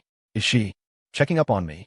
Puffed. A sound came from the other end of the line as soon as he answered. Isn't that something we do at night? Leo teased. He was just joking. He relaxed his playful expression and asked gently, You guys on the road? They were heading out today for their week-long road trip. He had no idea what their itinerary was, but with Kat there, he wasn't worried. She was a media person, after all, with a network of contacts all over the country. We are. Chloe's voice was full of excitement. She even started joking. Sophia said she misses you, so she wanted me to call and see where you are. The moment she finished, a burst of playful commotion erupted from her end of the line. It was you who said it. What does it have to do with me? You didn't say it, but you were staring off into space. Your face doesn't lie. Can you two please be quiet? I'm driving. Leo grinned. Those three were circus. After a moment, things settled down. Chloe spoke again. All right, fine. None of us miss you. Bye. Click. Beep. Beep. Beep. While Leo was on the phone, Laura had turned off the music. She'd heard the whole exchange and couldn't help but let out a chuckle. Chloe is so cute. Cute. Leo looked down at his phone's wallpaper. A picture of Sophia and Chloe. This isn't cute. This is just weird. Wait until the semester starts. I'll deal with them then. Laura fell silent. That was their business. And whatever he meant by deal with them, she had a feeling it wasn't something she should be picturing. Good grief. Seeing Laura's contemplative, almost amazed expression, Leo couldn't stand it. What's with that look? Laura composed herself and said gravely, "Young man, you need to learn some self-control." In the back seat, April and her brother, Spider, were utterly stunned. They couldn't believe that a woman as poised and elegant as Laura could say something so shocking. And Leo, too. From the sound of it, he had more than one girlfriend. April was completely bewildered. She stole a quick glance at Leo, then immediately looked away, as if afraid of being caught. Following Leo's directions, Laura pulled the Porsche Cayenne up to the front of the silver Fur Capital office building. The massive skyscraper was eerily quiet due to the holiday, though a cleaning crew was already at work, preparing for the office to reopen the next day. This was the first time Spider and April had ever seen a skyscraper up close. They craned their necks, staring up at the glass tower, their eyes wide with astonishment. "Impressive, huh?" Leo's voice broke their trance. They quickly looked away from the building. Yeah, in the bright sunlight, the scar on April's face was starkly visible. She must have noticed Leo's gaze, because she immediately lowered her head, the tips of her ears turning a faint red. If it were anyone else, Leo would have teased them, but not April. He didn't say anything more. "From now on, this is where you'll work." Spider was still staring, lost in disbelief. Back in his hometown, his only job had been on an assembly line in a factory. He never would have dared to dream that one day he would be in a big city, working in a building like this. In this era, office jobs were still aspirational. It wasn't like the future, where you could work on the highest floor of the fanciest building and still take home less than $3,000 a month. Spider and April were each lost in their own thoughts. Leo didn't bother them, turning instead to Laura. "I have a new task for you. By the end of this year, I want us to build one of these. One that's all ours. Silver Fur Capital only leased a single floor in this building." The company was still too small. More space would be a waste. Laura rolled her eyes. "You sure know how to dream big. Do you have any idea how much a building like this costs?" Leo threw his hands up in a helpless gesture. "If it wasn't difficult, I wouldn't be giving the job to you." He now had numerous companies under his name. When he'd acquired Apex Construction, the previous owners had sold it to him at a steep discount as a favor to Ethan Jeang, even throwing in their office building. But that building was old and not very tall, hardly suitable for his ambitions. More importantly, it was located in an area the city had slated for redevelopment. It was going to be torn down in a couple of years, and moving would be a hassle. He also owned a hotel property, the one Senator Ho had helped him win at a low bid. It was only a dozen or so stories high. In 2005, that was considered tall, but in just a few years, it would be dwarfed by the towers that would soon dominate the Seattle skyline. Leo couldn't be bothered with small-time renovations. The hotel was profitable as it was. As his empire grew, the best solution was to build his own headquarters. No one knew better than him how quickly the commercial real estate market was about to explode. Right now, prices were manageable. In a few years, any decent office building in the greater Seattle area would be astronomically expensive. Building now, when he had his own construction company to keep costs at rock bottom, was a no-brainer. Hearing the seriousness in Leo's tone, Laura straightened up. "Are you serious?" Leo nodded. "An office building is a company's face, and I'm a man who cares about his image." Laura squinted at him, her expression full of doubt. "Doesn't seem like it." Leo ignored her. "Just know that this is the plan. So, get to work and start making me some money." He brought Spider and April here, first to give them a taste of what was to come. The professional world was a far cry from their small village. People were complicated. The two of them were too pure, too easily fooled. If you just want to give them a cushy, do-nothing job, that would be one thing. But Leo had no intention of letting them get too comfortable. They needed to be tempered to learn how to work hard and build their skills. "April, what do you think?" Leo asked, walking over to her. She was clearly intimidated. I don't have much education."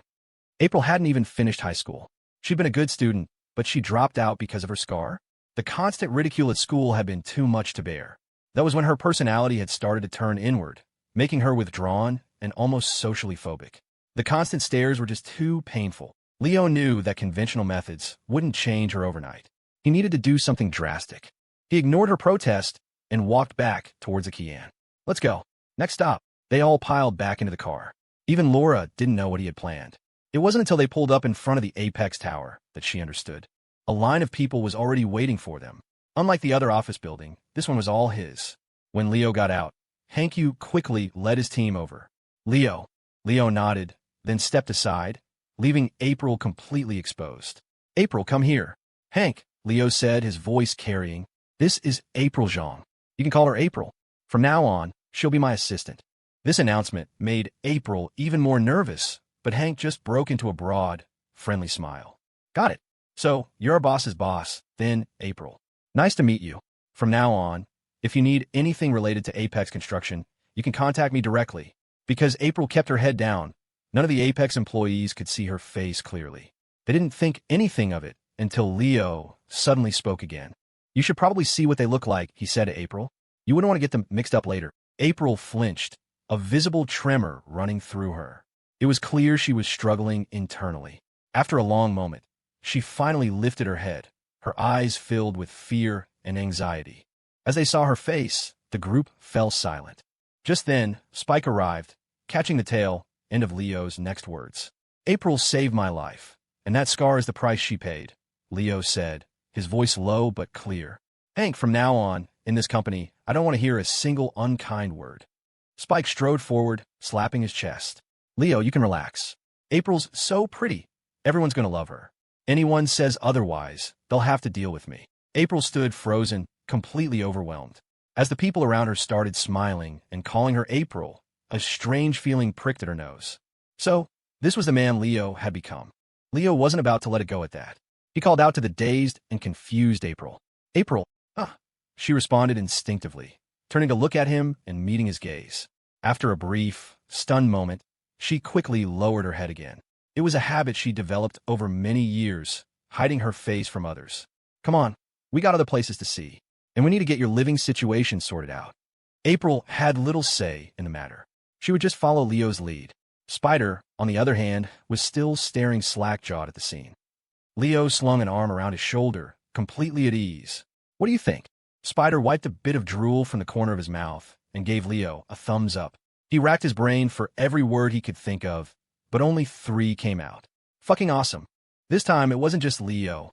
Spike, Hank, and the others all burst out laughing. The sudden roar of laughter made Spider feel awkward, as if he'd said something wrong. But Leo didn't care. He just kept laughing. It's going to get even more awesome. Stick with me, Spider, and I promise you'll be living the high life. Spider nodded earnestly, not doubting for a second that Leo was telling the truth. Yeah, Leo smiled, then casually asked Hank, how are things going with the Mill District? At the mention of this, Hank's grin grew even wider. I was just about to tell you about that. Leo raised an eyebrow. Oh, sounds like good news. Hank waved a hand dismissively, though his smile remained. It's not exactly major news. It's just that a couple of days ago, those last few holdouts who refused to move finally came to us. Do you think we should still let them sign? Hank lowered his voice. Even though we've already revised the blueprints, it will increase the construction costs and extend the timeline. Leo thought it was something serious. Is that all? You make the call. Hank nodded. Also, that little girl, Coco, her grandmother has been discharged from the hospital. The name sparked a memory in Leo's mind. A little girl with pigtails who had shared her snacks with him. Snacks she barely had enough of for herself. Her grandmother had only become a holdout because of her. Leo sighed. If you can look out for them, please do. And keep a close eye on the Mill District project. It's a city contract, so there's no room for error. If we do this one right, we'll have the inside track on all the future redevelopment projects in the city. Hank was construction man. He knew how important this was. In the past, a company like Apex would never have landed such a prime contract. It would have been locked up by insiders before it was ever announced. Don't worry, I'll be on site myself. Leo trusted Hank's ability to get things done.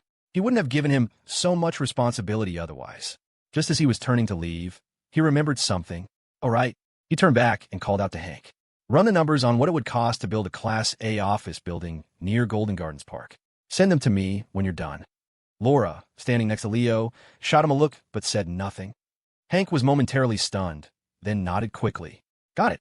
Leo, are you planning to? Before he could finish, Leo nodded in confirmation. The company is growing. It's time we had our own building. I want to see the cost first. After saying his goodbyes to Hank, Leo got back in the car. Laura took her place behind the wheel. While Leo had been introducing April to Hank's team, Laura had remained silent, trying to make herself as small as possible. Only now, back in the car, did she speak. Those guys are all sharks.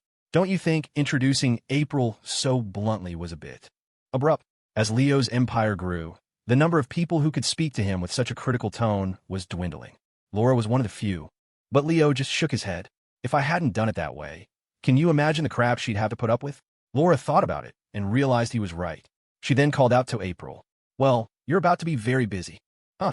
April replied, startled. I'm not afraid of being busy. I'm a very hard worker. Seeing April's innocent confusion, Laura couldn't help but smile. The kind of busy I'm talking about, she said gently, is probably not the same as the kind you're thinking of. Now April was even more confused, looking at Laura with a puzzled expression. Laura, catching her reflection in the rearview mirror, felt a pang of sympathy.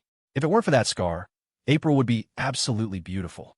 Laura sighed softly and lowered her voice. From now on, I want you to take the phrase hard work and remove it from your personal dictionary. Clearly, April didn't understand what she meant. Laura didn't explain further, simply continuing, the busy I'm talking about is this. Now that those people know you're the boss's assistant, they're going to start trying every trick in the book to get close to you. Take Apex Construction, for example. They have countless material suppliers and subcontractors. Sometimes a single word from you could decide their fate. You're going to be busy navigating a world of back-scratching and flattery. Leo listened quietly. He understood all of this, of course. He fully intended for April to experience the sycophantic world of business firsthand. Confidence needed to be built one step at a time. 1,000 thoughts swirled through April's mind. She hesitated, stammering several times, wanting to speak but not daring to. Finally, as if gritting her teeth, she made a decision. Leo, thank you. Before he could even say you're welcome, she spoke again, cutting him off with a rare display of assertiveness. I don't think I can do this. Maybe. We should just forget it. Anyone else would have been ecstatic. This was a life-changing opportunity. But April's first thought was that she wasn't capable. Leo didn't want to deal with her. He just glanced at Laura, who was driving. Laura caught his look and rolled her eyes.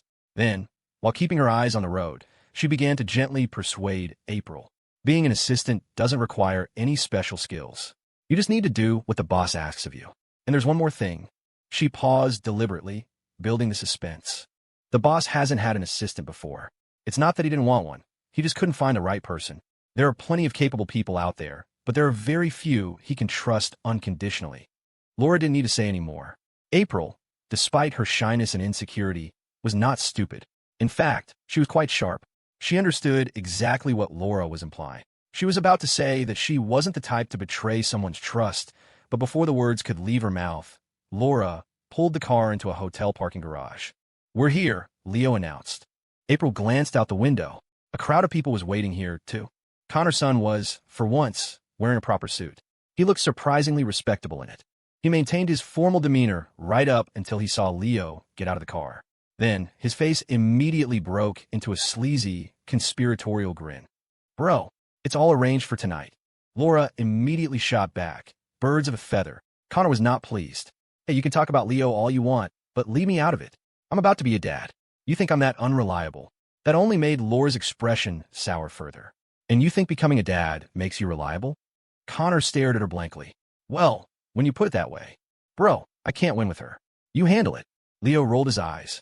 Handle what? Several of the hotel managers were standing right there. Seeing Leo and his friends caught up in their banter, they didn't know when to approach. Only after they had finished did they walk over. Mr. White. Leo nodded, then nudged April forward and introduced her to the group. Having gone through it once already, April was more prepared this time. She was still a little nervous, but at least she could manage a few quiet mms when they greeted her as Ms. April. Connor, is everything set up? Leo asked. Connor was also serving as the hotel's assistant general manager. He'd worked there for a long time, and Leo saw no reason to replace him. The moment Leo spoke, Connor grinned. Just as you requested, everything is ready. Please follow me. He moved to the front to lead the way. Leo gestured to the opulent hotel lobby. You two will be staying here for a while. You're new to all this, and there's a lot you need to learn. I've made all the arrangements. As they entered the hotel, Spider and April looked around in every direction, their eyes wide, as if they couldn't take it all in. They were completely awestruck, especially when they passed by hotel employees, who all stepped aside respectfully and greeted Leo with a smiling, "Good afternoon, Mr. White." Laura saw the expressions on the siblings' faces and said calmly, "This is the professional world. You'll have to get used to this kind of atmosphere. April was taking it in, but Spider looked troubled. He muttered, "Back at the factory. Whenever the bosses came to inspect, we had to stand there and yell, 'Hello, sir.'" Laura smiled faintly. "Everyone's path is different. You have to get used to change." While they were chatting, Connor led them to a private dining room. A server approached with 2 small boxes. Connor took them and handed them to Leo. "Mister, why 2 new phones? The food will be out shortly. Please, make yourselves comfortable." Leo waved a hand, dismissing him. Connor, ever perceptive, excused himself. Leo picked up the 2 new phones and played with them for a moment, saving his number in both. "Here, a little welcome gift for you." He placed them on the table and pushed them towards Spider and April. "Spider, your sister's job is easy to arrange. What about you? Do you have any plans?" Spider shook his head. I don't know." Before, he had just seen Leo as a friend. There was no pressure, but now, he felt like there was a massive chasm between them. Even talking to him felt awkward. Leo sighed. "I was thinking of making you my driver, but then I remembered I'm still just a student. I don't need one. Have you ever thought about going back to school?" Just as Leo asked the question, a loud commotion erupted from outside the private room.